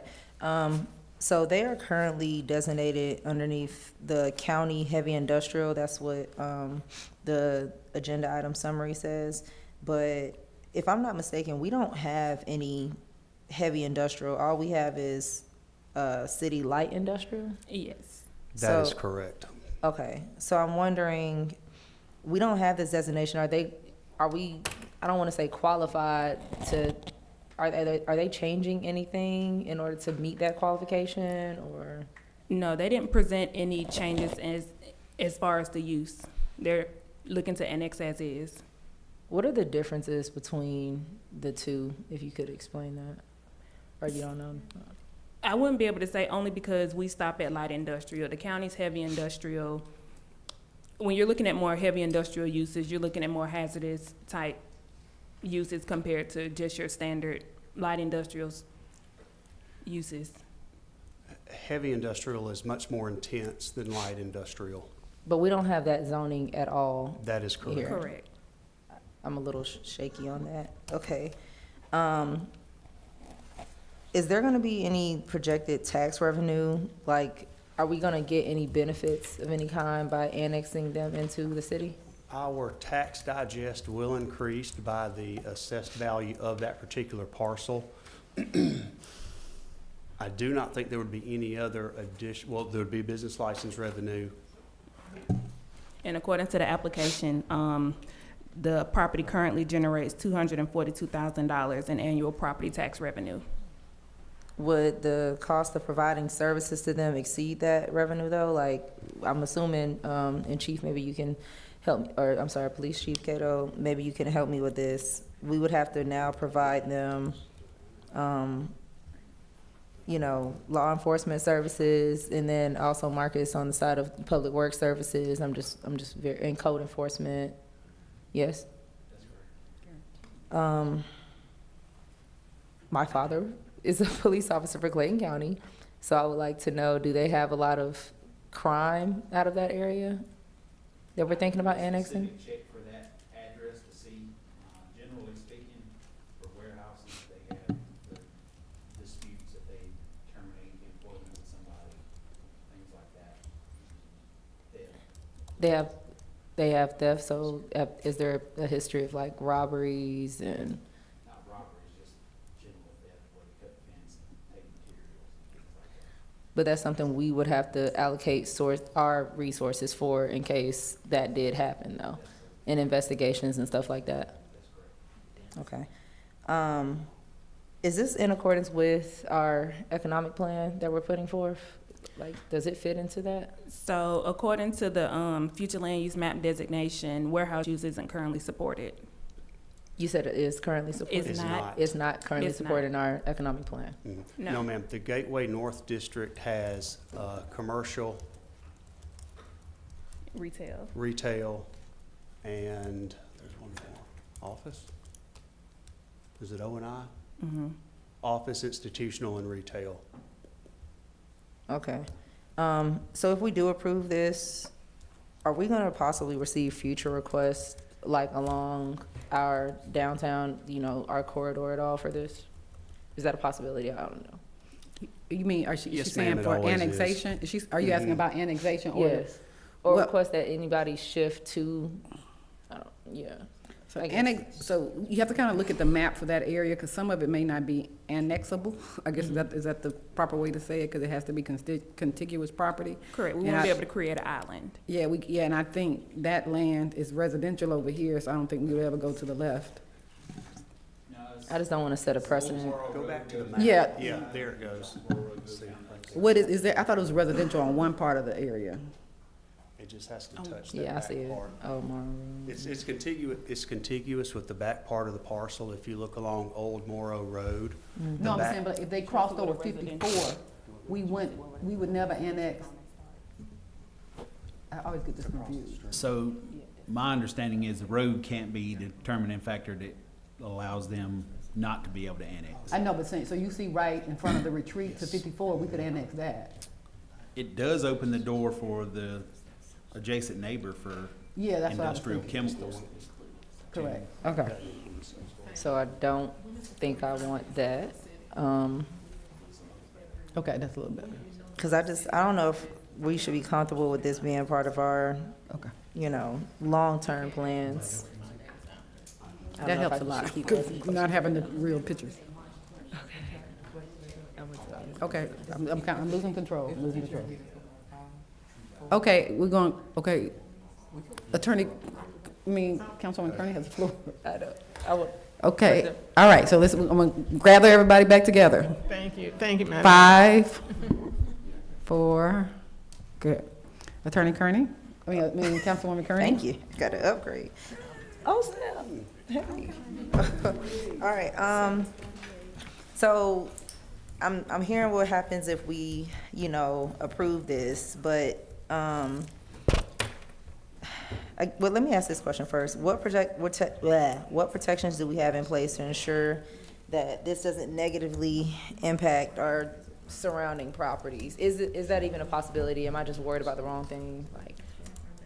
So in addition to the annexation request, they also have a map amendment and a conditional use request. So if it's the pleasure of council, you can add conditions to the request. Conditions and restrictions? Mhm. Okay. And then if we deny this, what happens next? Can you explain that to me? They do have a right to appeal the decision, so that will be the next step. Okay, so, but it will remain with the county. Would they have more protections, fewer protections? If it was to remain with the county? Yes, if they remain with the county. It will be currently, I believe, what they have now. Okay. So I'm not sure, if it's anything extra or not. Okay. I think that's all my questions. Thank you.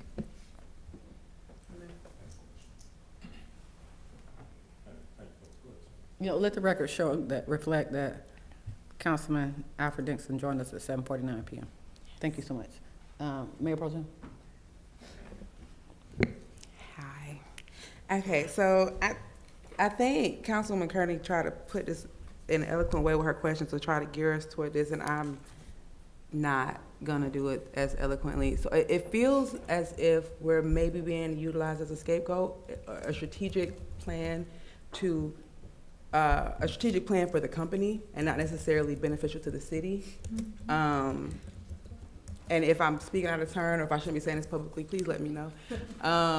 But that's what it seems like, because it seems as though you're not changing anything.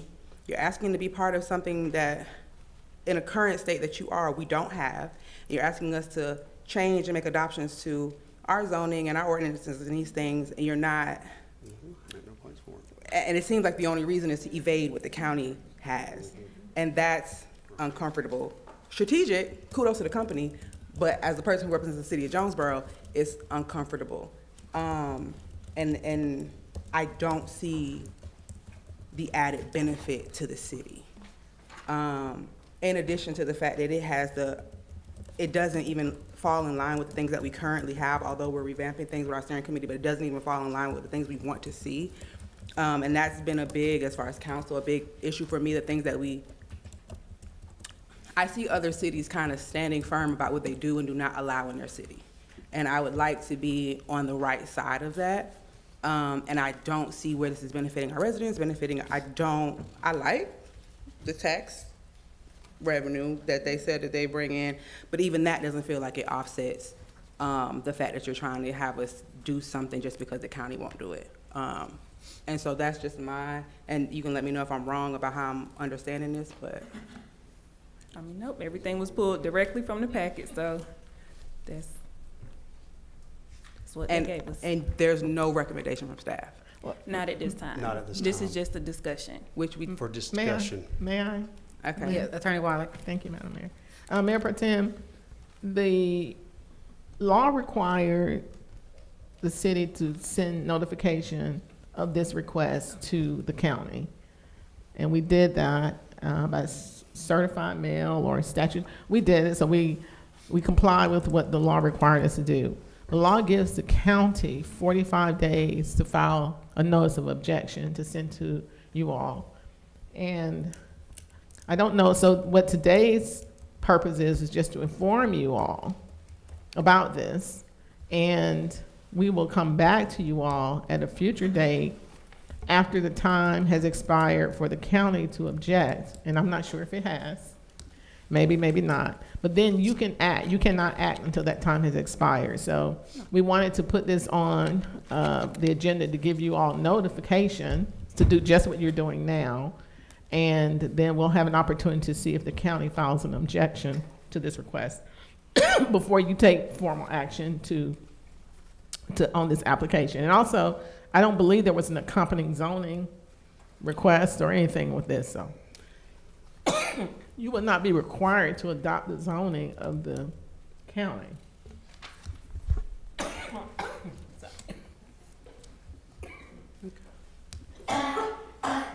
You need a water? She got one right there. Here. Okay, thank you. Those are my questions, I'm done. Any other questions, council? Thank you so very much. Next on the agenda. Oh, Councilman Dixon? I just had a question, and this may have been addressed already, but as we speak about the annexation, have we spoken about the possible conditions that we could put on that? No, we didn't discuss any possible conditions. Okay, because I know we have the Jonesboro Logistics Center next door, right? Correct. So, you know, are they not serving the same? Well, like I said, one is light and one is heavy. Correct. Okay. And one's a volleyball. Mm-hmm. Yes. Got you. One's neither. Got you. Okay. It's a volleyball Okay. academy. So, I just wanted to understand, I guess, just the concern of everyone. Were we trying to, welcome, business here, and if we just needed to put conditions on it, or did we just not want to do this annexation at all? Just curious to see. I know y'all probably talked about it just a little bit, but. So, Councilman, at the time that the council makes a decision, you can put additional uses on there that they must comply with if they were to go through with the annexation and rezoning, but you would make those at the time when it comes before council for a vote. So we can discuss potential conditional, Conditions. yes. If y'all wanted to approve it. Okay, and I appreciate that insight. Yes, sir. Any further discussion? Thank you so very much.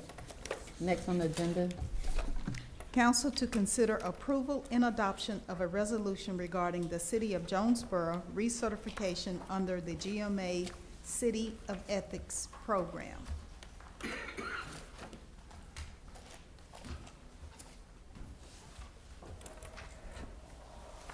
All right, Mayor and Council, before you is the resolution and information about GMA's Cities of Ethics. We have to adopt this resolution and then pay a fee and complete the other steps that are listed in here, and we will be recertified as a City of Ethics. Mayor? Yes, Councilwoman Kearney. So the main thing I wanted us to possibly vote on is the resolution portion of this. I know we have the ordinance coming up after this.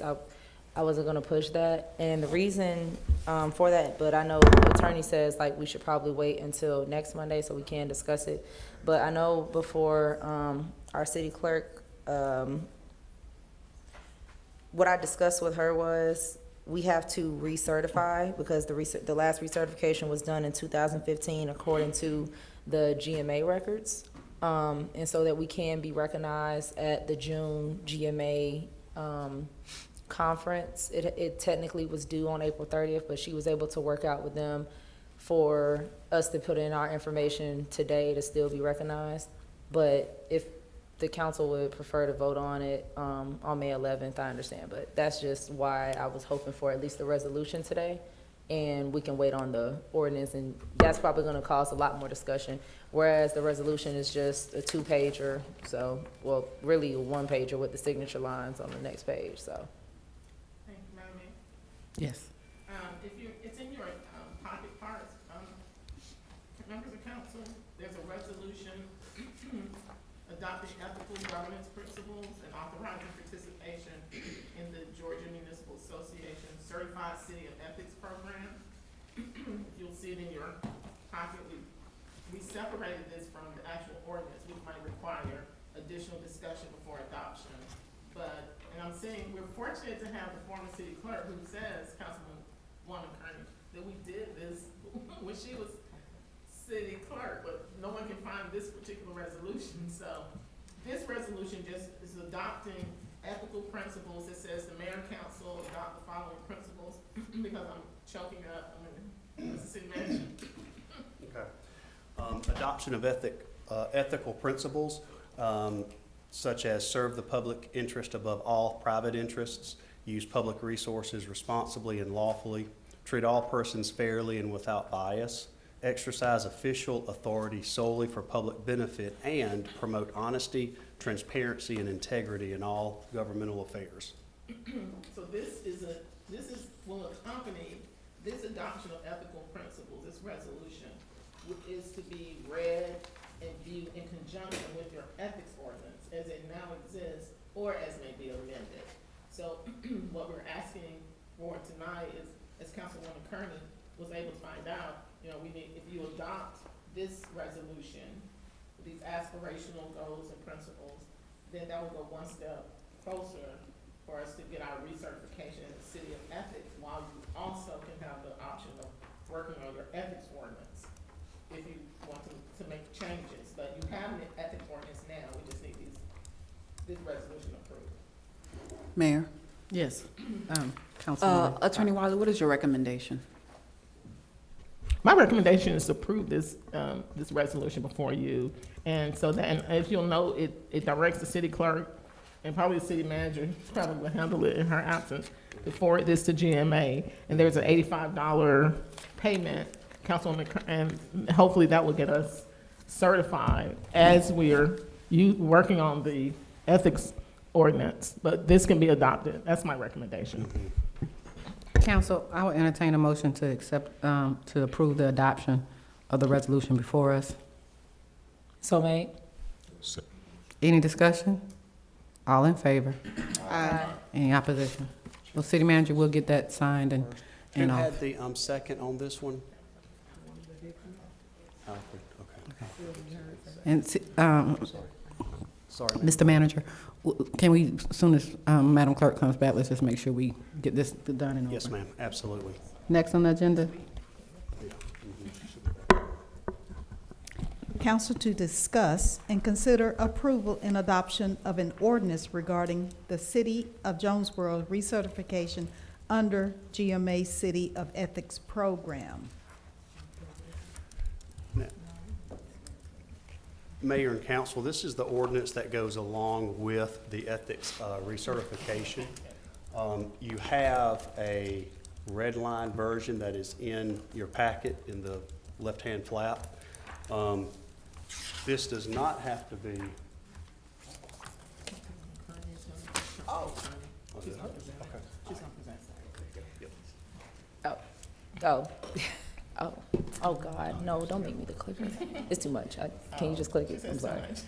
I'm sorry, guys. I can't do 3 things at once.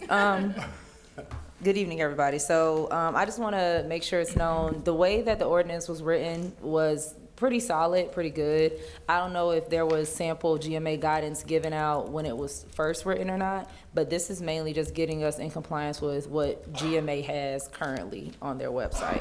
And again, I'm just like how we just voted on the resolution, and that's just completely out of GMA's resolution sample.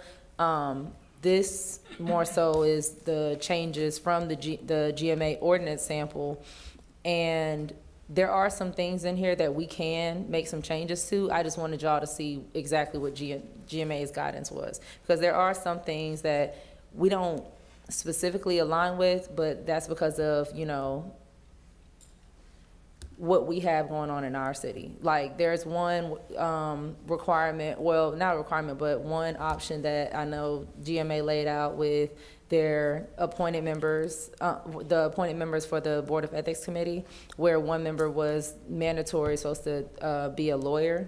And I think that that'll be hard for us to possibly find. So, yeah, that was just one alternative thing that they had. But yeah, there's some more in there, and we can get started. So the purpose of these recommendations are just to strengthen the legal defensibility, increase transparency and public trust, and then align with, of course, the GMA best practices, and then reduce any political risk or conflicts. And so as I lay these out, y'all can be looking at the red line.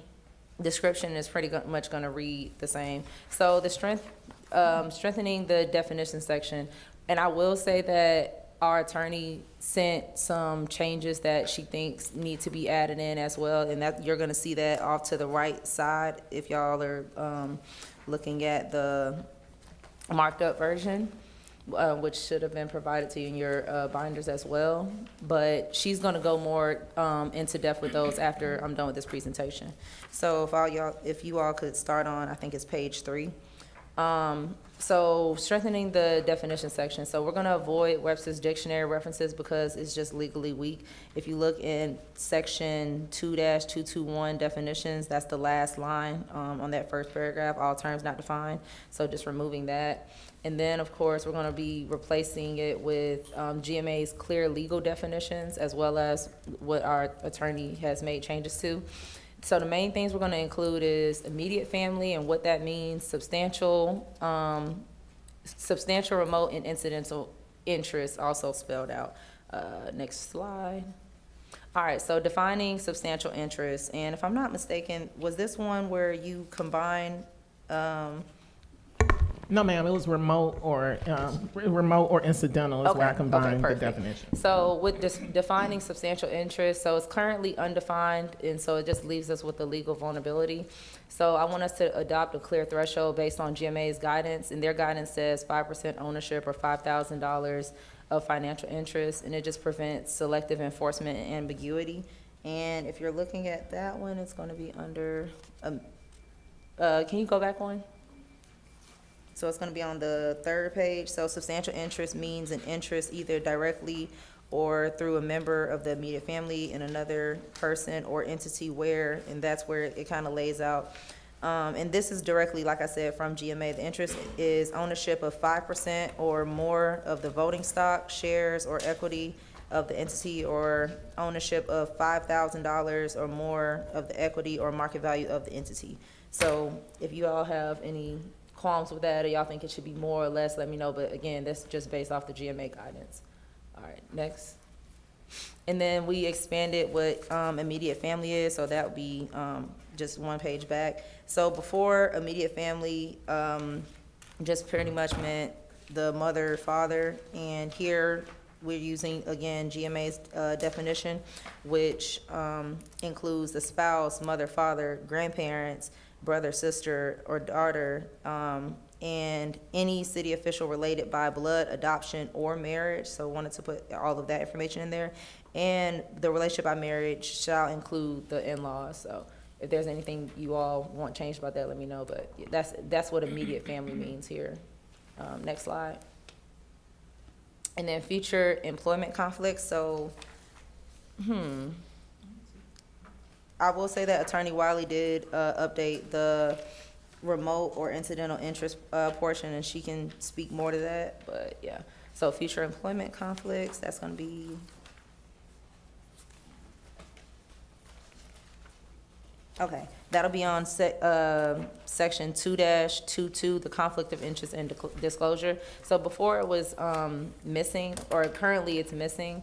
So the risk with that is there are going to be undisclosed negotiations with interested parties. And so I'm recommending that we require disclosure and recusal, specifically for item D underneath that section.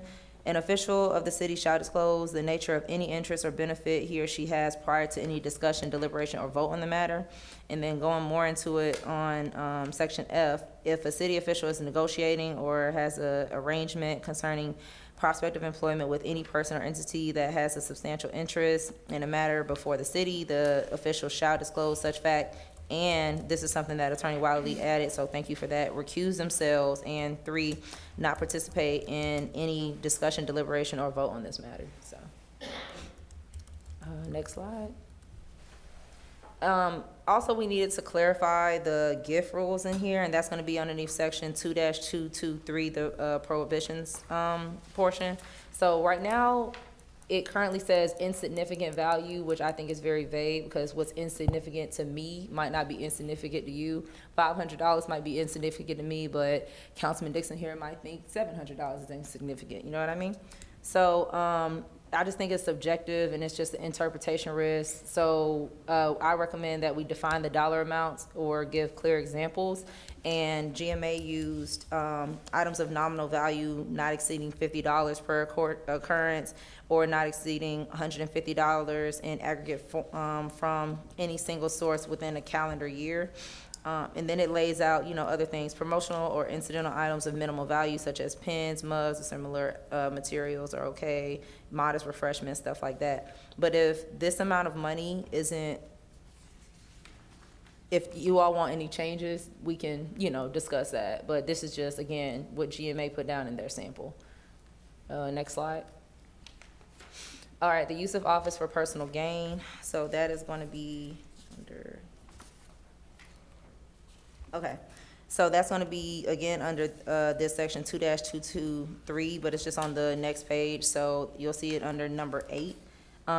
Use his or her position to direct, request, or require an employee to. So right now it's currently implied, but it's not explicit. So my recommendation is just to add clear prohibition, and it just improves enforceability and clarity. But if there's anything under there that you don't agree with, you know, please let me know. So I did make some changes from our original guidance and added those in there.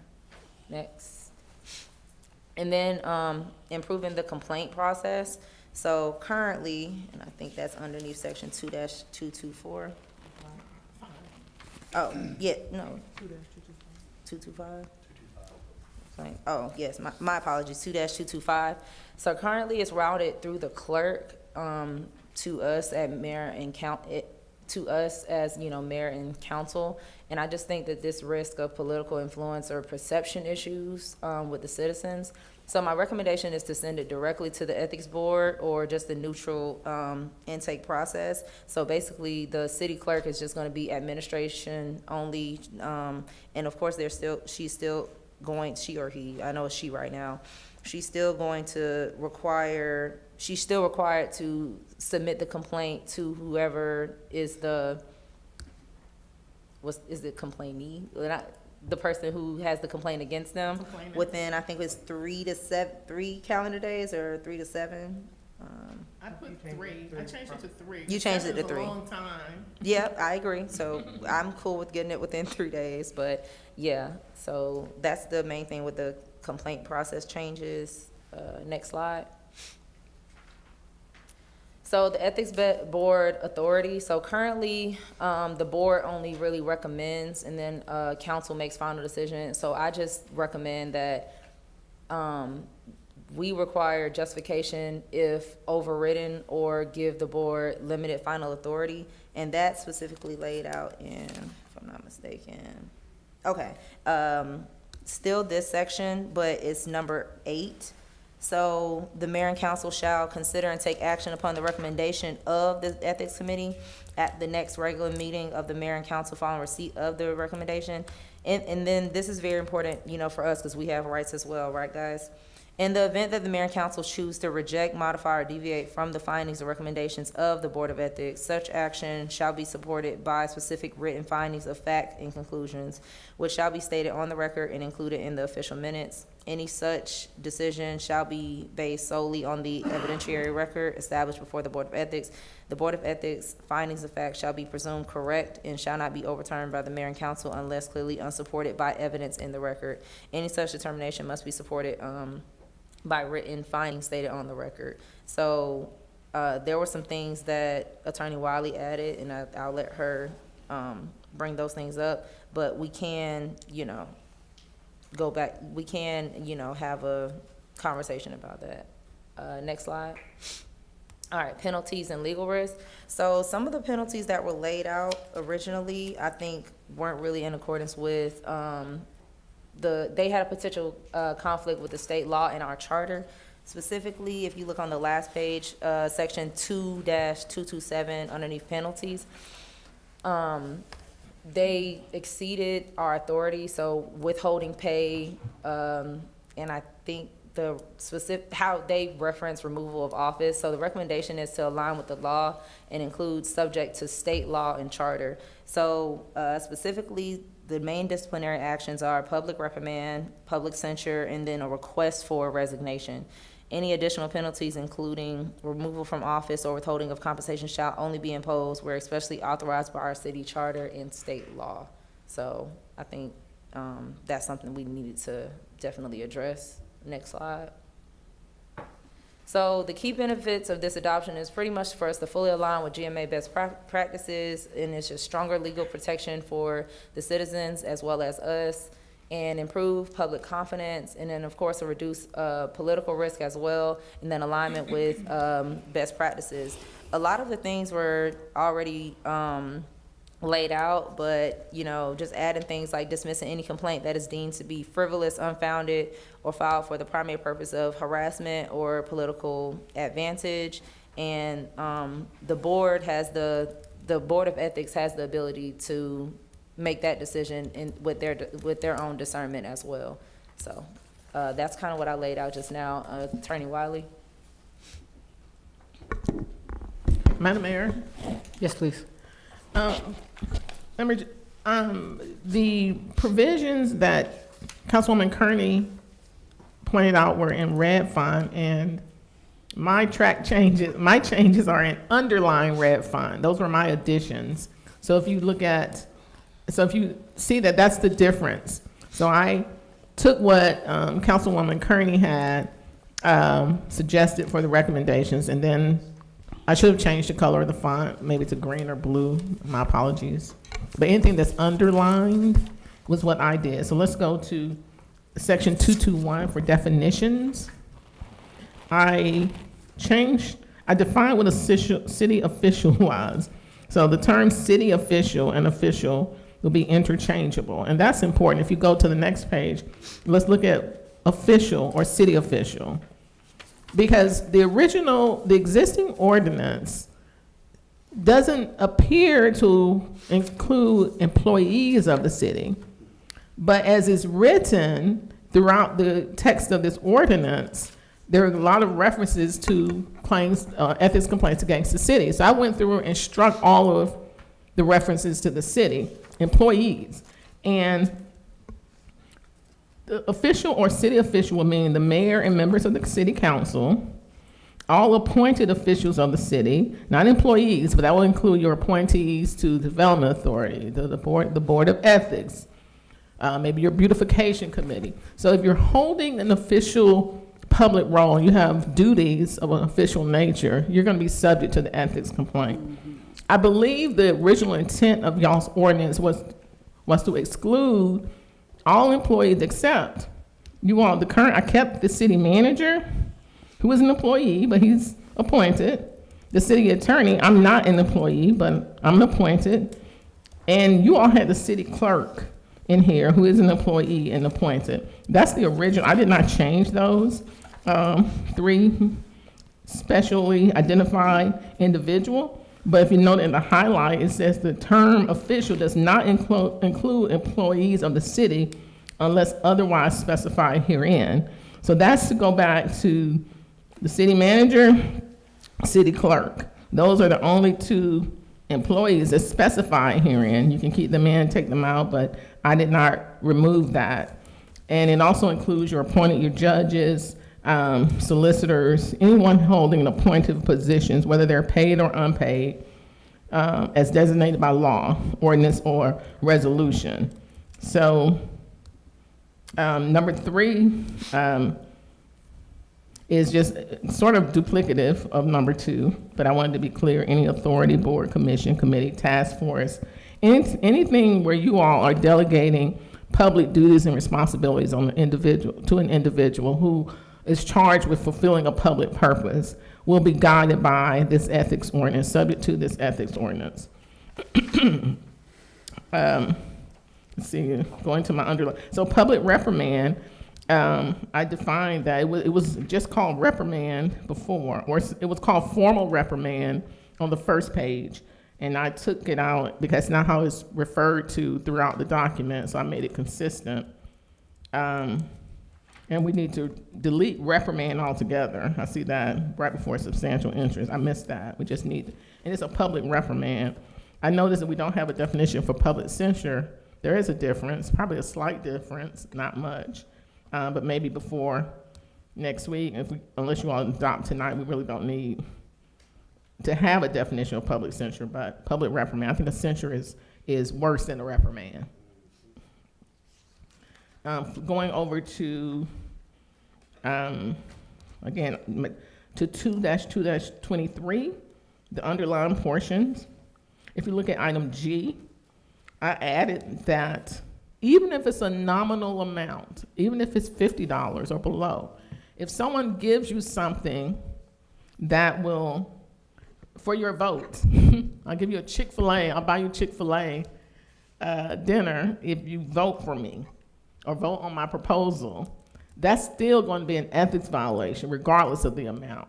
So just giving you something nominal is not in and of itself a violation, but if they do it expecting something in return, regardless of the amount, it will be an ethics violation. So I added the G under campaign contributions. Anything that's A through F, meaning, you know, promotional, incidental, modest refreshments, you know, I'll give you this if you vote for me. We want to just make clear that you can't be bought even with a nominal gift. The next page, this is number 8.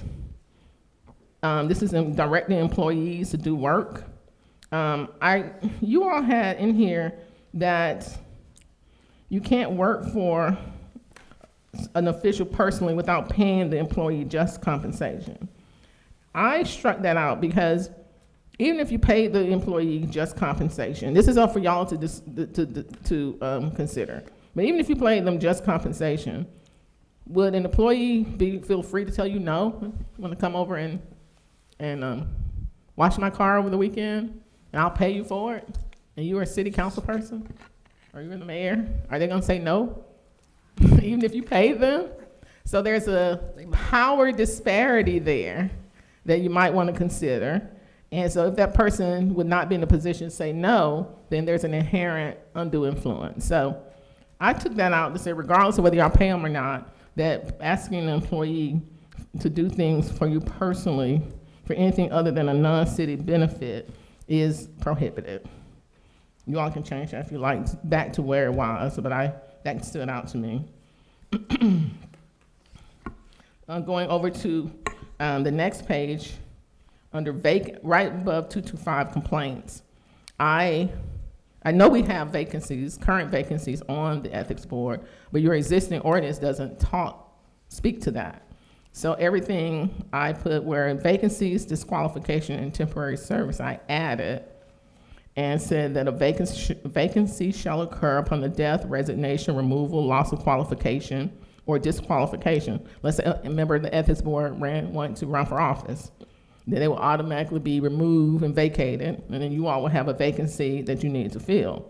So any vacancy shall be filled, and this is me taking on liberties based on the ordinance, and this is up for you all to tell me yay or nay. And so I don't want you all to think I am not, these are my recommendations. You are the decision makers. So any vacancy shall be filled for the unexpired term in the same manner as the original appointment. So if the mayor had an appointment and that appointee made a bid for elective office, and that position would be vacated. So when it came back to you all, the mayor would then appoint the replacement. If it was one of the council's members that got disqualified, then the council will make that appointment. Currently, the ordinance has it where mayor has one appointee and council has 2 to a 3-member ethics board. I did put under 5, I did add something new that number 4 and 5 to talk about disqualified or someone who may have a conflict and has to recuse. But you're going to end up with just 2 folks on your ethics board. And so in that instance, I have that you all will appoint the 3rd person on an alternate member just for that specific event. Someone may have a conflict of interest or something, or need to recuse or be unavailable. So you all would do that alternate member and y'all would make that appointment. Again, it would be done in the same manner as the original appointment. If it was council's appointee who had the conflict or had to recuse, then council would do the alternate member just for that particular case. You could, if you direct me to, put something here if you want to have. Some Board of Ethics ordinances have you have permanent alternates. They just remain, you have like a slate of 3 already pre-selected. That's something you can consider. Complaints, I added that you have to file it says verified complaint. That means something to me as a lawyer. It doesn't mean anything to y'all unless it means under oath. When we file a verified complaint in the court of law, that means someone's signing something under penalty of perjury. So ethics allegations are serious, and the allegations have to be done based upon you're believing these facts to be true and you want them to be heard. And so I just added under oath to give context to verified complaint. And I changed the current ordinance in B says that the person who is ethics complaint is filed against me, and it takes 7 calendar days to get no. I put 3 calendar days. It shouldn't take 7 calendar days for a person who is a subject of an ethics complaint to receive it. So I put 3, and that's just because of a weekend. But really, send the person who is named in the complaint, give them immediate notice so that they can begin their defense. And I added that the board can do a preliminary review to determine if it just lacks any kind of, status or any type of factual basis or ethics. They can just make a summary dismissal if it's just so far-fetched or it doesn't allege anything that's remotely a violation. They have the right to do that. Number 9, I'm almost done. Have 2 more points to make. I did have that all findings and recommendations of the board. Oh, no, where is this? Oh, findings of the Board of Ethics shall be supported by a preponderance of the evidence. There is no evidentiary standard in y'all's existing ordinance. So, you have beyond a reasonable doubt in criminal court. That's the highest. If my hands were scales of justice, beyond a reasonable doubt would be like this. If it's preponderance of the evidence, it's ever so slightly, just enough to tilt it, more likely than not. So I do it in front of juries. And so I said that if someone is bringing an ethics complaint, they don't have to prove beyond a reasonable doubt. This is my recommendation. Just a preponderance of the evidence, which is the civil standard, not a criminal standard of beyond a reasonable doubt. And the last page, your existing ordinance said that you can appeal to the Superior Court by filing a writ of certiorari. The writ of certiorari was abolished from Georgia law 3 years ago. So I scratched that out and put the current state of the law, and it's called petition for judicial review. So I just made this consistent. I know y'all adopted this in 2025, but that law was abolished 3 years ago, so it shouldn't have been in there. And those were my recommendations. Any discussion? Councilwoman Fox? Okay. Thank you for breaking that down. This is a lot to digest. I've had to read this a couple of times. Okay. This, I know, leans into our boards, our committees. Would specifically the Downtown Development Authority board members, with them already being business owners, have an invested interest and possibly want to grow because they're business owners first, how does this affect them? I believe as long as they disclose their interest, if they want to buy, for example, another property. I mean, some of them are business owners already and may want to expand or move or whatever the situation is. I'm just thinking as a business owner myself. How does that affect them? Does this limit them, or do they just need to disclose their interest? So the only time that they would have to disclose if someone came before the DDA for a partnership or having something official, and that person on the DDA wanted to buy that. And I think that was one of the great additions that Councilwoman Kearney added. They're in talks with partnering or buying. It hasn't happened yet, but it's going to happen. Then they will have to recuse them, disclose and recuse. Conflicts of interest are not bad. I will say it again. Everybody who lives, breathes, and has a business about themselves will have a conflict of interest. The problem is when you don't disclose it and you don't recuse. So when people say, oh, she has a conflict of interest, okay, that's fine. You can have a conflict of interest. What did that person do? Did they disclose it and then they recuse? Then it's fine. It's been resolved. The problem comes when people don't recuse and don't disclose. Second question. I saw something in here where there were different measures as to if we didn't have, there was different alternatives as to if we didn't have the 3-member ethics board, then it can go to possibly our judicial system locally here that we have in our community. Is that something, I don't know if this was in Councilwoman's Kearney packet or yours, or your edition. Do you know what I'm referencing? So right above section 2-225 is the vacancy. Everything that's underlined is what I enhanced to on top of Councilwoman Kearney's changes. And the current ordinance does not even deal with vacancies at all. Okay. So is that what you're referring, I don't know if you're referring I to that. believe so. So the ethics committee, because I've never served on the ethics committee, but I would imagine if I did serve on the ethics committee and I was bought in to discuss matters or to dispute matters, what training are they provided to be able to do this? Because that's something like serious. And then as their attorney, will you, as our city attorney, be holding their hands to kind of help walk them through that process? Councilwoman Kearney, do you want to Yes, weigh in on that question? Yes, Mayor? Go ahead. So there is no technically formal mandatory training that they have to receive in order to start assuming their duties. However, GMA offers a webinar training, which Attorney Wiley has agreed to give them formally, just as a, make us feel warm and fuzzy. And I also requested, if anyone would like to, of course you can read through the ordinance to know all of your rights, but I would like, if you would like, for us to receive a training as well, so that we know everything that's laid out, because I know, like you said, this is a lot of information. It's a lot of information. Yes, but it's definitely needed and required, so. Mayor? Yes. Oh, sorry. I agree, definitely, it's definitely needed. And thank you so much for taking this on to make this revision, because we definitely needed the update.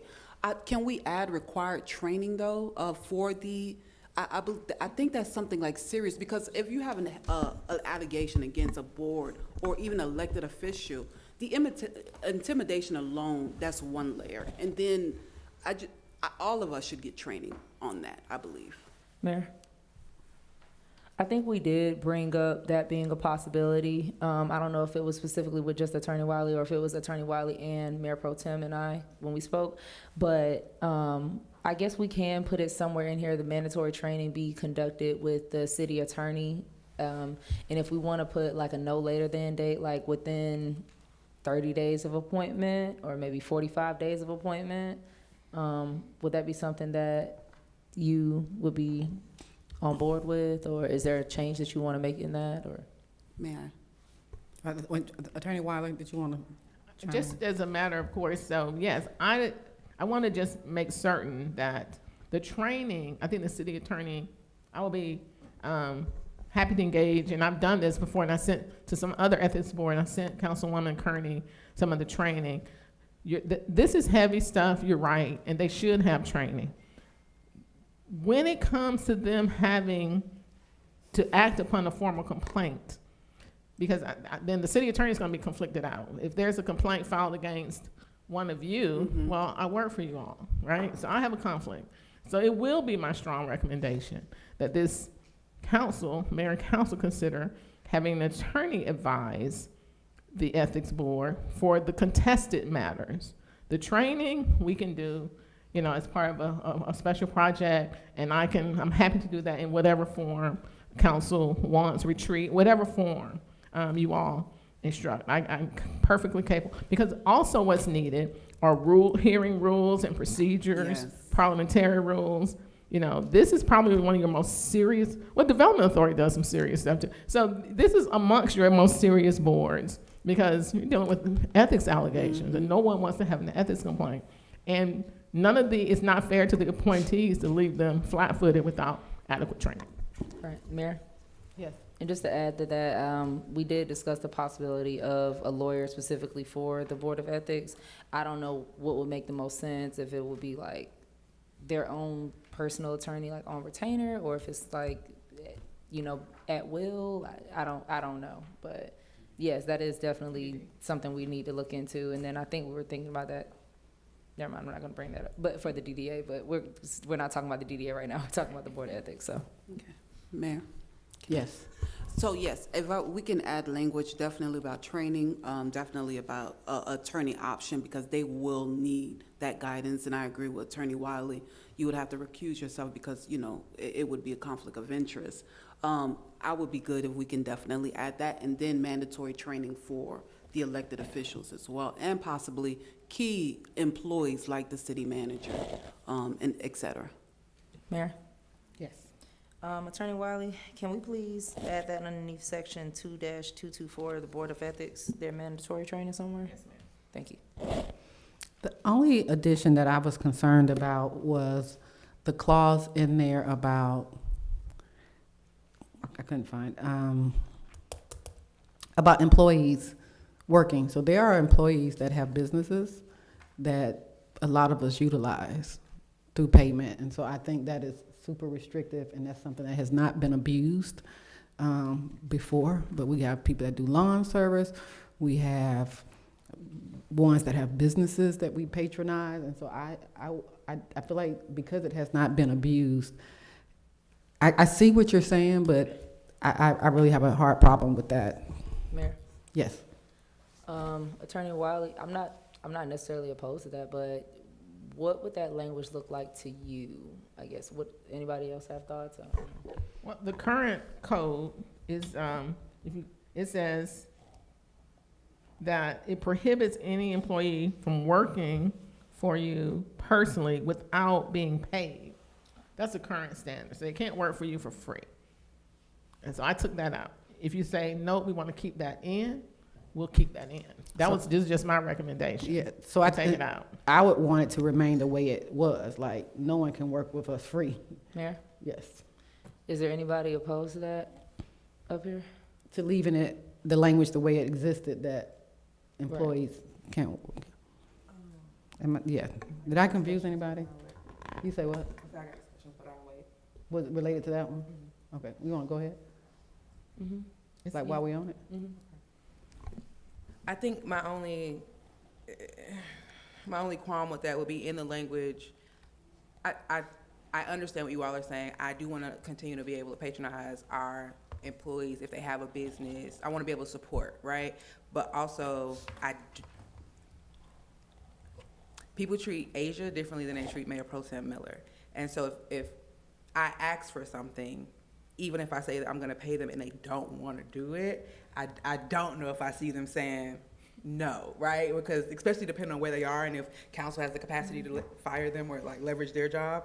And so I guess I would want to know is there a happy medium, a way that they can stay with some protections in there that allow the employee to feel if they want to say no thank you and know that there's nothing we can do to them. Yeah, so that could, again, I don't want to over policy something. It was something already in there that had never been abused. But we don't know who the next mayor is going to be. I want to protect them. Well, but it's not just the next mayor, but I don't know what you could put in there other than say. Maybe like no retaliation or something. Like But you could, if people say, I just feel like it was in there, it was fine, it hadn't been abused. Like, I don't know, like one of the public works guys might have a car washing business. And I'd be like, oh, shoot, when you get off, you want to, so I don't see where it's a problem. We can create one and think too far into it. But it could be I could invite somebody to an event and they not show, and then they could think I'm retaliating because they didn't show. Mayor? We're not going to put something in the policy that says I can't invite staff to events outside the city. Mayor Yes. Pro Tem, so what you're asking about is for a member of the board to be able to purchase something from an employee that has a business, not you receive something for free from them in exchange for. I want them to be able to tell me no, even if I offer to pay them, and not feel like they can't do that. But how are you going to get to the point where you have to be in a dialogue? Like, I'm just giving an example. Taylor, come wash my car. Well, Taylor don't wash cars. So it's problematic that you're even asking her to wash cars for a fee. I'm talking about people that have legit businesses that if I say, Taylor, you have a car wash business, will you wash my car? So I'm not saying making someone do something that they don't even offer. But the way attorney had put it in there, we have people that have catering businesses, all type of stuff. And so if I want to either patronize them through a purchase of an item or a service, I want to be able to do that. And so I think what the confusion would be when you say, what if they don't want to? So if I say, Taylor, because she has a car wash business, will you wash my car? And she was like, no, I'm not going to wash your car. Okay, well, I'm not going to be mad. She just lost out on business. I'm not asking her to do something that is not part of her business. I hope that makes sense. Like, I moved, and I was like, hey, anybody want to make some money this weekend moving? They can say no. I don't imagine that anyone that takes an oath would, the difference would be that we're saying paid. If I said, hey, come move me, I'm not going to pay you, and they say no, then you're right. But everyone has a choice not to do a service. That's just like me asking somebody to do overtime. If they don't do overtime, we just say, okay. And we go to the next person. But if we want to streamline it, I just feel like that is setting up us for ethics complaints in ways that have not been abused before. If I may. Yes. I think there are multiple sides to every story, or to every multiple points of view. And if we've never been in that position, then we could be blinded to certain things, right? And so I've never been an employee of the city of Jonesboro to have to say no to a council member. So I don't know how they feel. I don't know if they've only said yes because they feel like they can't say no. You see what I'm saying? Like, so I don't know. And so I just want them to be able to have the opportunity to feel comfortable if they say no, thank you. If they have a car wash and I say, hey, can you come wash my car on Saturday, and they're busy on Saturday, are they gonna look Mayor Pro Tem in the face and say, comfortably, no? Or are they gonna try to find a workaround because I'm Mayor Pro Tem and I don't want you to have to feel like that? Okay, so then we probably need to put in place that we can't engage with, so that's saying someone here has a business. Yeah, we can put in there, I guess only other way, there is no medium between it. It would just, because you can't say don't retaliate because there's no way you can consciously tell someone not to retaliate. So I guess just take it out. But isn't that, I'm sorry, may I?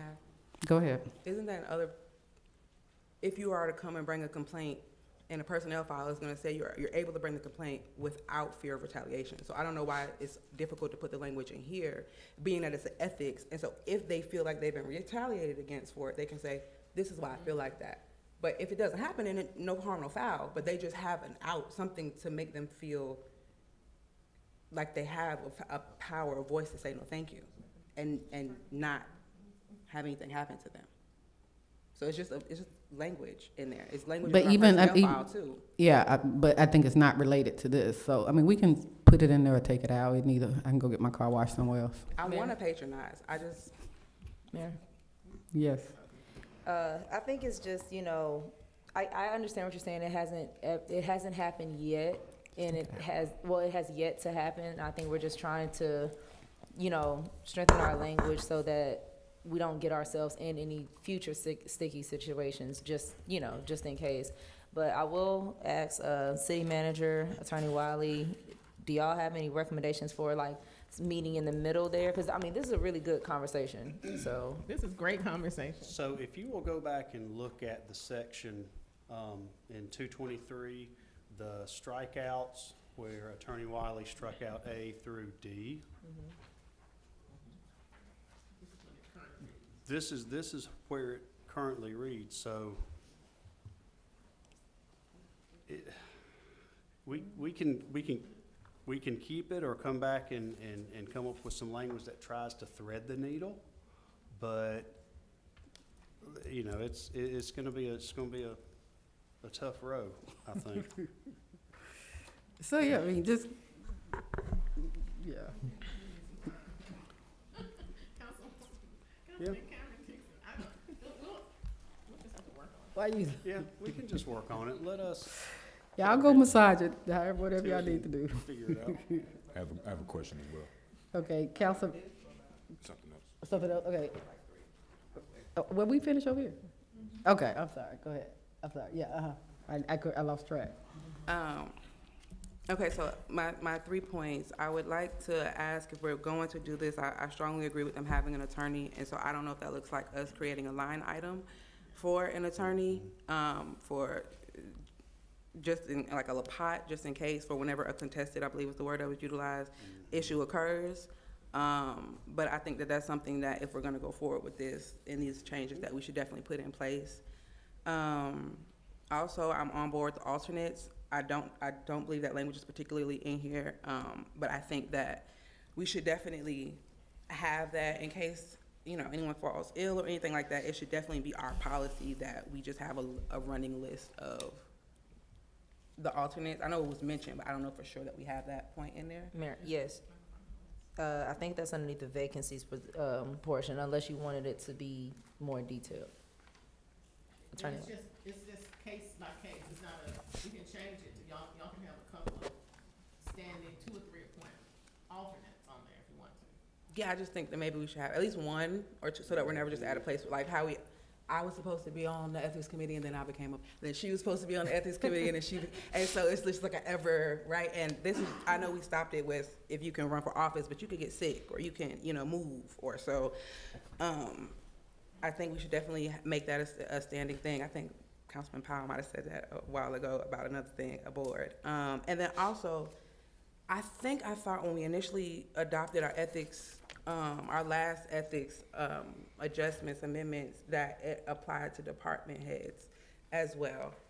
And I'm not necessarily for or against that. I guess my question would be, because I know you said city manager and city attorney, I guess my question would be, does it take protections away from the department head? So I know we spoke before at some point and it was mentioned like, well, what if a department head was taking bribes and we want to get that figured out on the ethics side before their supervisor has to get involved in something that might not even be worth, and now it's messed up that relationship. So I guess my question is,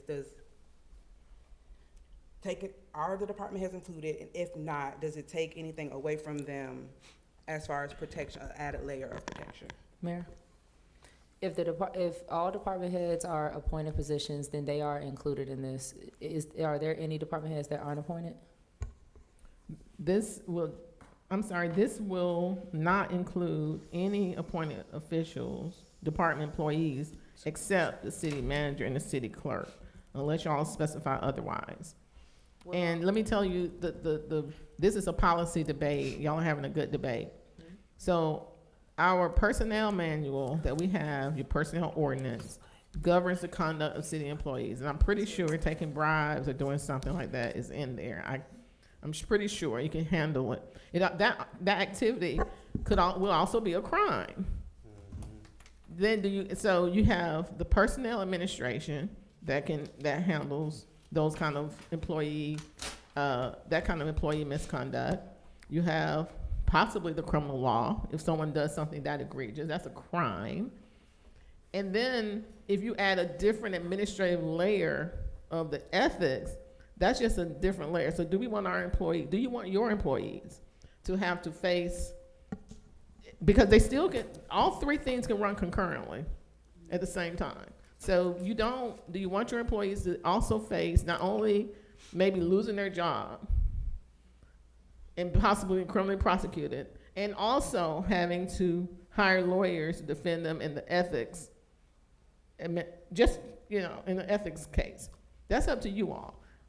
It seemed to me when I was reading y'all's ordinance, it was kind of conflicted, and I fell on the sort of, they don't want all employees, so they would have said all employees. And your existing ordinance does not say that. It's contradictory language. And so I gleaned that you all did not want to have all rank and file employees, including department heads, subject to your ethics ordinance. That's a policy decision. Can I? Wait, will you finish? Yes, ma'am. Mayor, real quick, I promise. So just looking at the GMA definition, and let me know if this doesn't line up, because I think it lines up pretty closely, but they use city official or official, Unless otherwise expressly defined, does not include the city employees, but it does mean the mayor, members of city council, municipal court judges, including substitute judges, city manager, city clerk, city attorney, and all other persons holding positions designated by the city charter as amended. The term city official also includes all individuals, including city employees, appointed by the mayor and/or city council as appropriate to city authorities, commissions, committees, boards, task forces, or other bodies which can and may take a vote for, take formal action or make official recommendations to the mayor and council. So I guess with that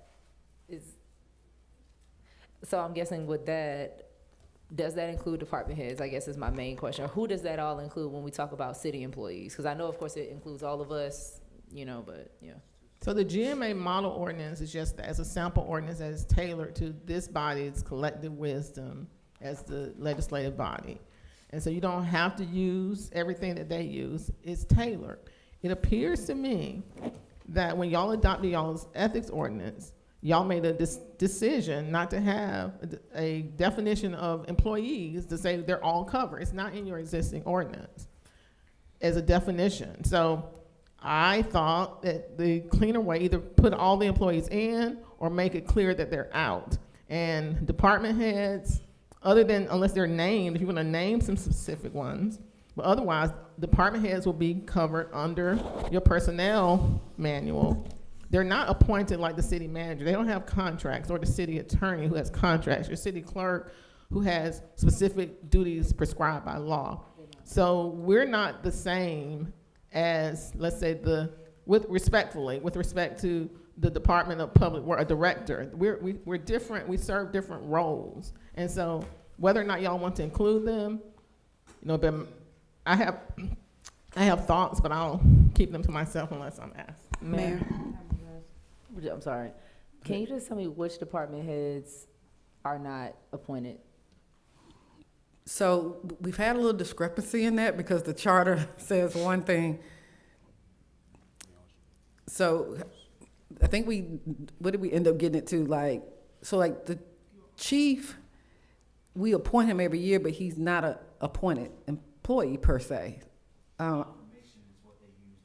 Yeah, it was like we confirmed them, but then the charter does say to some degree appointment. So that kind of needs to be cleared up in the charter. My recommendation would be, Attorney Wiley and I talked about this, and I knew we was gonna get to this discussion. At the slimmest, city manager and clerk, but then I also feel like they shouldn't be a part of it as well. Because then it seems like, why would the city clerk carry a greater burden than any other employee of being scrutinized by, so either we put them all in there or we take them all out. But the only one I feel like could stand alone would be the city manager, just by virtue of his connection and his powers. His or her powers, but right now it's his. So. Mayor, I do have a question. I got one too. Councilwoman Fox, then I'm gonna start with Alfred. Doesn't that interfere with the mayor's duties to govern the employees if we include department heads? I just feel like that's a conflict of interest. I just want to kind of leave that alone, in my opinion, and just focus on the appointed positions outlined as you made recommendation, Attorney Wiley, to extend to the city manager and the clerk, and then everything else leave under the mayor's purview. Because chief, while he may not be appointed, he still is governed underneath their ethics and code and conduct, because I'm sure if he commit a crime, he's going to jail. That doesn't necessarily need to come under to the ethics committee. That will resolve itself through whatever they have going on. Chief, don't commit a crime, please. We need you. But no, what I'm saying is, if we get to, like Mayor said, we can over policy something. We already have a structure in place, HR, and her duties. I want to just kind of leave that alone. And that's kind of almost identical to the conversation we were having, because I was saying I was going even further because it was saying it goes to the city, similar to what you're saying, but that's why I felt like even the city manager, because some things that they could do unethical, and because of the ethics says that certain things cannot be acted upon, then it's almost like somebody could have done an egregious, unethical act, and I'm waiting on the ethics committee, but can't act on it as far as something punitive for employment. So it kind of, not necessarily by powers, but just by virtue, and in alignment to what our charter says, even in an administrative investigation, if something is of criminal nature, we don't pursue the administrative investigation. We wait until hear back from the legal authorities. So, so I think we're at the point of all in or all out. And if we were to leave anyone in, it would just be the city manager by virtue of his clearly appointed position and also the duties that he's bestowed upon as far as the overseer. Yes, city manager. Mayor, council, if you guys will think about it like this, there is accountability for the employees through the personnel policy and through their direct reports. There is accountability for the city manager or the clerk to the council. There's accountability from the council and mayor to the voters. But short of the voters, the ethics ordinance that we are talking about is accountability for elected and appointed officials. So if there's no other accountability measure, then this is where it would fit on you guys, because there's no other accountability for y'all other than to the voters. But for a department head, there's accountability through me, through the mayor, or through criminal, if it comes down to that, if that helps. I gave an analogy earlier to Attorney Wiley, but now I can't think of it. You remember, you was like, that's a good one, because I was trying to process this through before I got here. Councilman. I can't remember. Yeah, Councilman Don Dixon. No. Hey, Don, that's because I looked out here and saw you. Got anything you want to contribute today? Councilman Alfred Dixon. No, I just appreciate the dialogue and the conversation surrounding it, and appreciate the accountability piece too. You actually answered my question, so thank you. Now, Mr. Attorney Wiley, I know you said you had some thoughts, but you wouldn't necessarily put them out there unless you was asked. So if you had any more to share or any more insight to share, I would appreciate that as well. My thoughts are in direct alignment with what Councilwoman Fox says. You almost as you read my mind. I think let's not create confusion with our charter. Let's try to avoid even areas that could cause attention with our charter. And I think other than employees specify, and y'all can decide who y'all want, that the employees should be governed under y'all's personnel manual as the charter and not under this. This is really for those who have discretionary authority, voting, something official. We serve in a different role than, someone who works in your, public works department or it's just different. So let them be governed. So I would recommend keeping the employees out, the rank and file employees out, even department heads. I think those should just be handled in the regular course of employee administration, and then you all carve out whomever y'all want to have subject to this ordinance. Those are my thoughts. Thank you for asking, Councilman Dixon. Councilman Dixon, were you okay? Yes, ma'am. Thank you. Councilwoman Kearney? Mayor Pro Tem?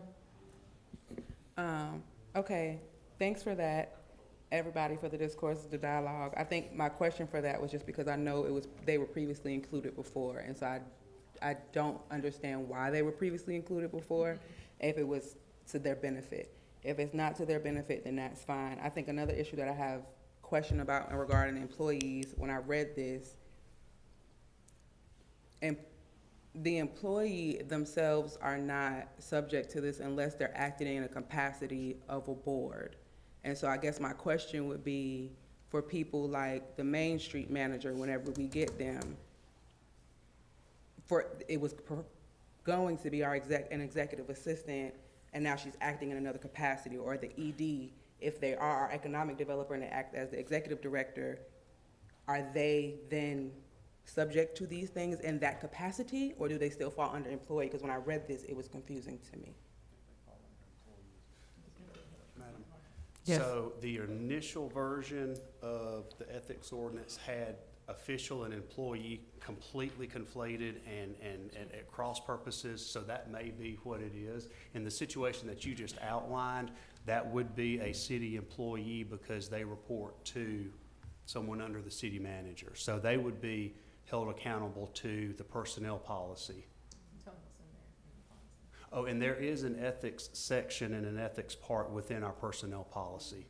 We do have that. That is contained within our existing policy. And we can get a copy of that to you guys for review and reference. I'm good. Okay, so for clarity, just to make sure I'm hearing you correctly. Main Street manager, 25%, 75%, in your 75% capacity where that's supposed to be solely Main Street manager, even if you do something wrong on that board in that capacity, you can still get reprimanded as your, or dealt with or whatever, as your, in your executive, because you're getting a stipend for this, it's different, right? And so you still get dealt with in your executive and assistant capacity, or would you get?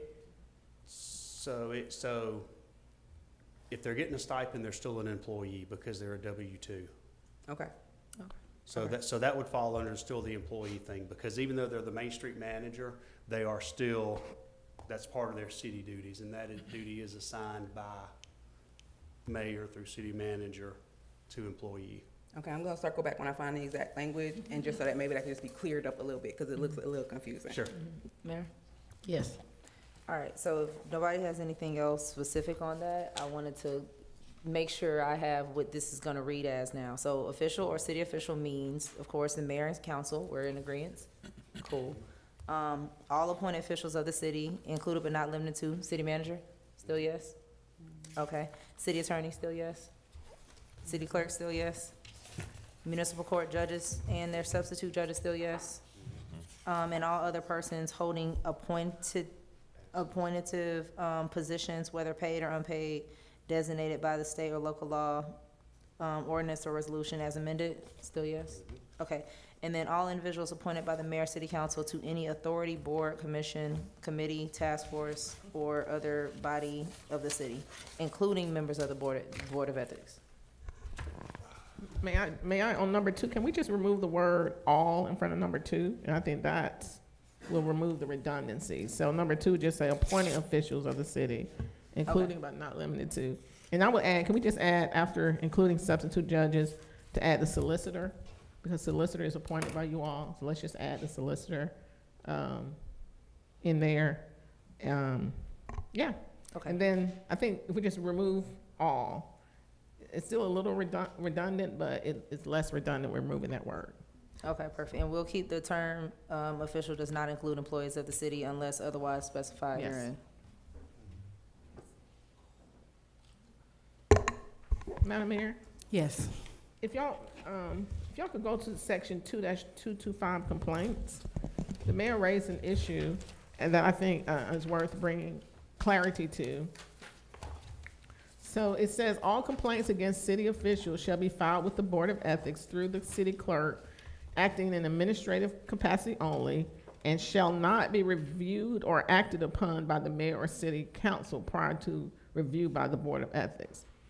And I think, to clarify that, I think we meant they should not take formal action on that. I think the city clerk, and correct me if I'm wrong, mayor and council, you all want to have a copy of it. You would want the city clerk to forward you a copy of it, and at the time that they send it out. And I think it's, when you say you can't be reviewed, I mean, you can't even read it or know about it or acted upon. Of course, you're gonna wait until you get your recommendation by the Board of Ethics, but I just think that language probably needs to be clarified to say that a copy shall be provided to mayor and council. That's it. And then I also think we need to have if the complaint is against the city clerk, then the deputy city clerk will fill in those responsibilities. And we'll clean this up for next week. If y'all are okay with that revision, that would be my suggested change to clear up the confusion that the language as it reads creates. You got a All question? right, next on the agenda. I got a question, just Yes. in regards to just that last statement. Should there be a time that should be associated with it? I know we put 3 days before on another line, change it from 7 to 3. Should that be immediately? I mean, Yes. So that's one business day? Is that what we're saying? I don't know, is that what we're saying? That's what we're saying. Thank you. Okay. All right, next on the agenda. That was H, so we're now on I. That was H. That wasn't H. That was Okay, G, Mayor, but it went did to you H. want me to move on to, because I have not read council to discuss Jonesboro Ethics Committee. I guess because we kind of tied it in there, but read it out and we'll see if there's any discussion. Read it for the record, please. Okay, 8H, council to discuss Jonesboro Ethics Committee. Is there any discussion, council? Yes. So we currently do have a vacancy. Thank you, Attorney Wiley. Retroactive to what we've put in place. I don't know if we currently have 2 members, correct, Mr. Cole? Yes. Okay. Can they get training? Can we retroactive, like our current ethics committee, once we solidify everything, Attorney Wiley comes up with training. Can they go ahead and be added to the training roster list? Okay. But why wouldn't we wait until we get, Well, we would wait, of course. To the other person come? Yeah, to the Oh, other okay. person come. Yeah, that's why I say retroactive. So we would wait, and then everybody get training. Yes, ma'am. okay, Yeah. okay. I thought you were just starting with the 2, but it did get posted today. And we did have some questions. I did have people reach out to me to say, do they have to live in incorporated Jonesboro or unincorporated Jonesboro, and they have to live in incorporated? Okay. Correct, yes, ma'am. All right, so we might be getting some that we have to disqualify. Anybody over here? Yes, Mayor. Just to lay it out, the reason we wanted to discuss this was, like you said, we have to talk about filling my old seat. The mayor's seat is already designated. She's already, we already have that person, as well as Arlene Charles is still currently on the board. So, yes, we put out the solicitation today, so please share that around as much as you can. I wanted the applications to be due on 22 May. If no one's opposed to that, we're just gonna keep that date. That's what we've already put out. Everybody good with that? Okay. And then I was hoping we could consider the appointments of the members for the Ethics Committee on June 1st at that meeting. Good to go? Is that enough time for you, Mr. Cole, to review or make your review, city manager? Yes, ma'am. Okay. And then, of course, I wanted their swearing in to be on June 8th. Is everybody good with that? That'll be at the next regular meeting. And the training is, gonna be scheduled as soon as they're confirmed, within, we said 45 days, right? Okay. And then I guess we'll be working on the lawyer information. And then on the side of them, we talked about it earlier, but them creating their own ways of, handling business, that's gonna be something that they put into place. Now, I was wondering, you can help out with that. Do they have to input their own bylaws and stuff like that when you talk about the process, or? So what they need are two things for certain. They need hearing procedures. So if you are the subject of a complaint, you know what the rules are ahead of time. So you know what your rights are, rules, whether continuances when you have a hearing, subpoenas. I can help them in the training, help them create that. That's just standard stuff. And then they might want to have parliamentary rules on the chair. You got 3 people, quorum.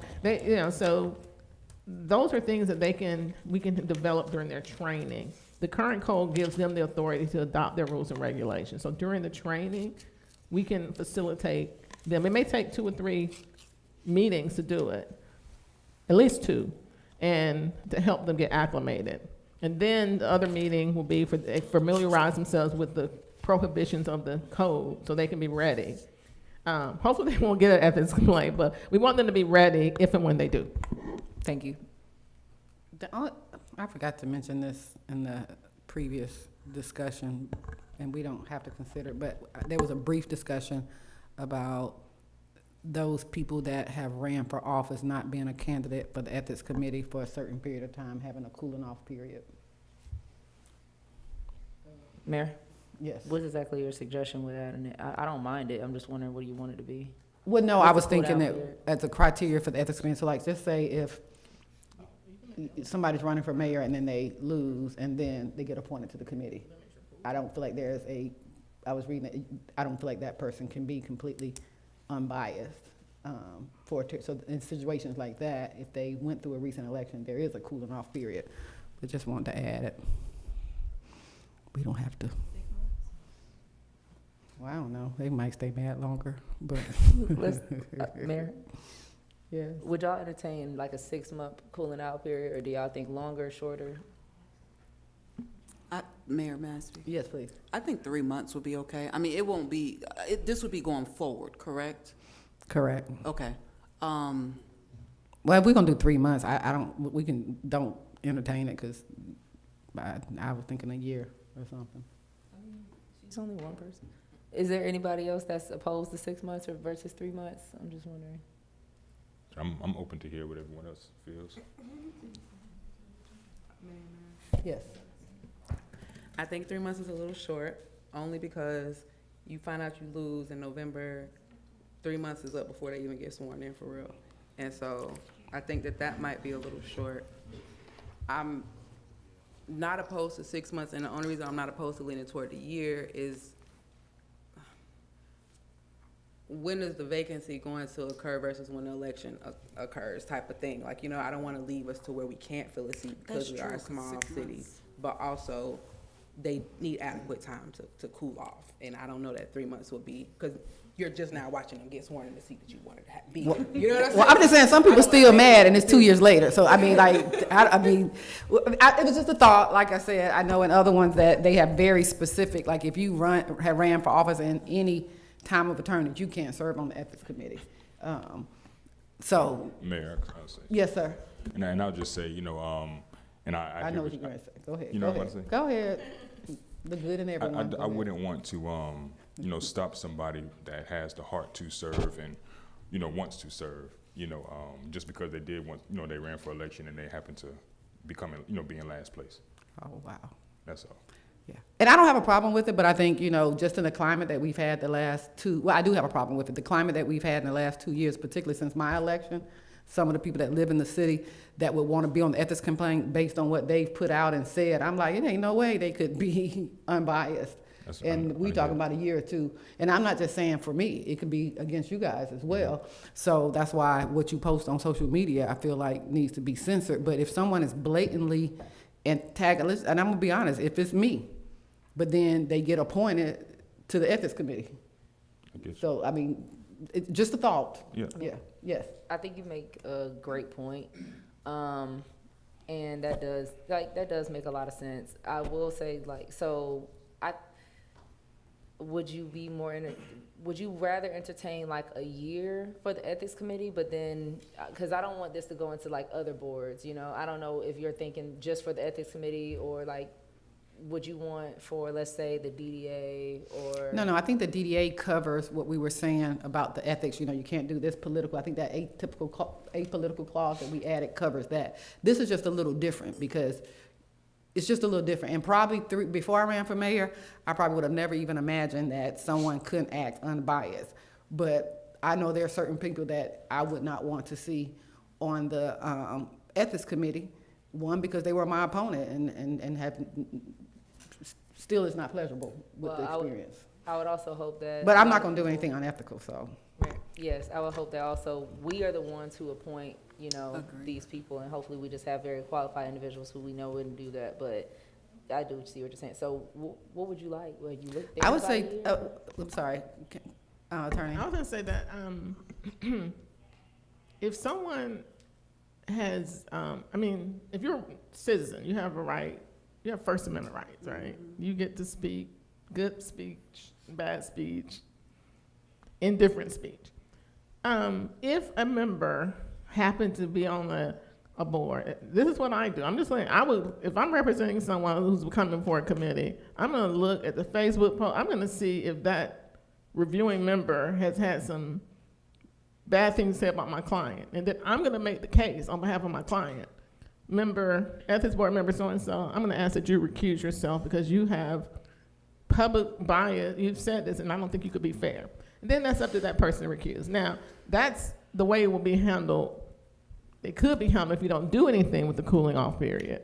But I think we need to, if someone has expressed themselves publicly about something, I think to just say carte blanche, you're not even eligible for consideration, that might be teetering on But it can go into, you all can vote and deliberate as to whether or not you want that, to recommend that person on. Yeah, I on wasn't the saying board. about what they're saying. I said the cooling off period will apply to someone that ran for office. Not because, oh, they said this on Facebook. I was giving that as an example. But I think didn't we say that we would have alternates? Because we would have alternates. And so maybe it could be an opportunity that we could ask that person to recluse himself if they were in a recent election with the person that's on there. And then we go to an alternate. And so I think that would be a nice, reasonable. That's amazing. So no cool-off Thank you. period necessary then? Excellent. Okay. Thank you. See? All right. Next on the, wait a minute. So council to discuss ethics committee. Did we get all our discussions out? Yeah, we got our dates. Okay, got our dates and everything? Okay, great. Next on the agenda, item I. Council to consider an ordinance regarding parliamentary rules of procedure. So, Mayor, Council, if you guys will, if y'all will check in your book, we do not have a copy, at least in our books down here, we don't have a copy of the ordinance back there. Did y'all Did get y'all- the did y'all have a copy in your copy? notebook? We gave it. No. I don't know if it made its way to your notebooks. So it was Was that done. what was, that wasn't what we said, make copies for the dais? No, that was Okay. the ethics. This Okay. is something we sent last week, but I think there was some extenuating circumstances. It might not have made it to the book for other Can we reasons. entertain a motion to table? Is that what you're asking? Yes, because Yes, you all ma'am. haven't had a chance to review y'all it. don't have any. I'll Yeah. email it to you all. Madam Clerk will be back tomorrow, so we can make sure you guys get a copy. I'll email Are y'all it to okay the with that? entire body. I'll entertain a motion to table. So made by Mayor Pro Tem, second by Councilman Alfred Dixon, Councilman Kevin Dixon, C. Dixon. Y'all put some letters on. All right. Any discussion? All in favor? Aye. Any opposition? At this time, we have the last item, and I'll read it in absence of that. Council to consider dates for our forensic analysis. Now, council, I would just add, please, moving forward, me included, let's refer to it as a forensic analysis. In social media and everything, it is not an audit. And so that is very misleading when we call it an audit. It's a forensic analysis, and that's going to prove to be so true. Why? So moving forward, when you all post things or anything, call it what it is and don't be misleading. It's a analysis. Everybody good? All right. So we have some dates. I had requested that we do it on the 26th and the 27th, the later dates. I wouldn't be available due to vacation. The dates preceding Memorial Day. Are you all opposed to, what was those last two dates? The dates that were provided to you all were the 28th and May 27th, 28th, and 29th. Those were the preferred dates, and then the earlier dates were May 21st and 22nd. But the vendor said they preferred the latter dates, one of the three latter dates, 27th, 28th, or 29th. The 27th, they have the Forest Park broker. Are we talking about doing this in the evening? I'm assuming everybody wants it in the evening. They didn't give a time. We just have to let them know. They that didn't give can a time. I just told them that our meetings normally start at 6 p.m., but I got the date, so that's a good thing. So I think we can work on the time. I know on Wednesday, there's a broker reception that I would think some of us might want to go to in Forest Park. But so the 26th or 28th, and I know y'all probably don't want, I'm hoping y'all don't want to be here on a Friday? No, Mayor? Yes. I'm cool with the 27th, but can it just be after 2 p.m.? I mean, I can't. I mean, like I said, there's a broker reception that I thought that some of us might be going to. A broker reception, like where they travel and look at all the different, and our city is on it. Anybody opposed to the 28th? Okay. I mean, so at least we'll have a quorum. This will be a special call meeting. So let me ask you this. Do you all mind adding, if there is a DDA nomination, can we add that to that agenda rather than waiting? Are y'all okay with that? Special call meeting. Because it's a special call meeting, so we can add anything to the agenda as long as it's posted. So you all are having a meeting on the 18th. If you all have recommendations, they can bring them forth on the 28th. I was saying we could get our DDA nominations in on that date as well, if they are able to. Sure. Okay. Yes. I would also like us to possibly entertain something for the Ethics Committee, because the applications are due on the 22nd, so we could. Okay. So as we get closer, we have time to add anything to that agenda. So while we're here, let's. Would you all like, just asking, like to make it at 5? Yeah, well, we could make it at 4, really. Yeah, we can do 4. Okay, 4 PM on the 28th. Thank you so much. I hadn't even thought about that. We don't need a motion or anything for that. At this time, I entertain a motion to adjourn if there's no further business. Well, we got something else? Well, you added, item J. I just read it while you were out. Oh, okay. That was it. Excuse me. If there's no further, business before the council, I entertain. Mayor? Y'all done packed up yet? Mayor, sorry. I just thought about it. I'm actually, for the 28th, we can do 3 PM. Okay, we can do noon, we can do lunch. Okay. 3 p.m. Can we keep it at 4? Just because I want to be cognizant of, Mayor, Councilwoman Messick sometime can't get off that early. Okay. But as long as we're here, okay. All right, this time I entertain a motion to adjourn. So made. Second. Any discussion? All in favor? Aye. Any opposed? We're now adjourned. Thank you all.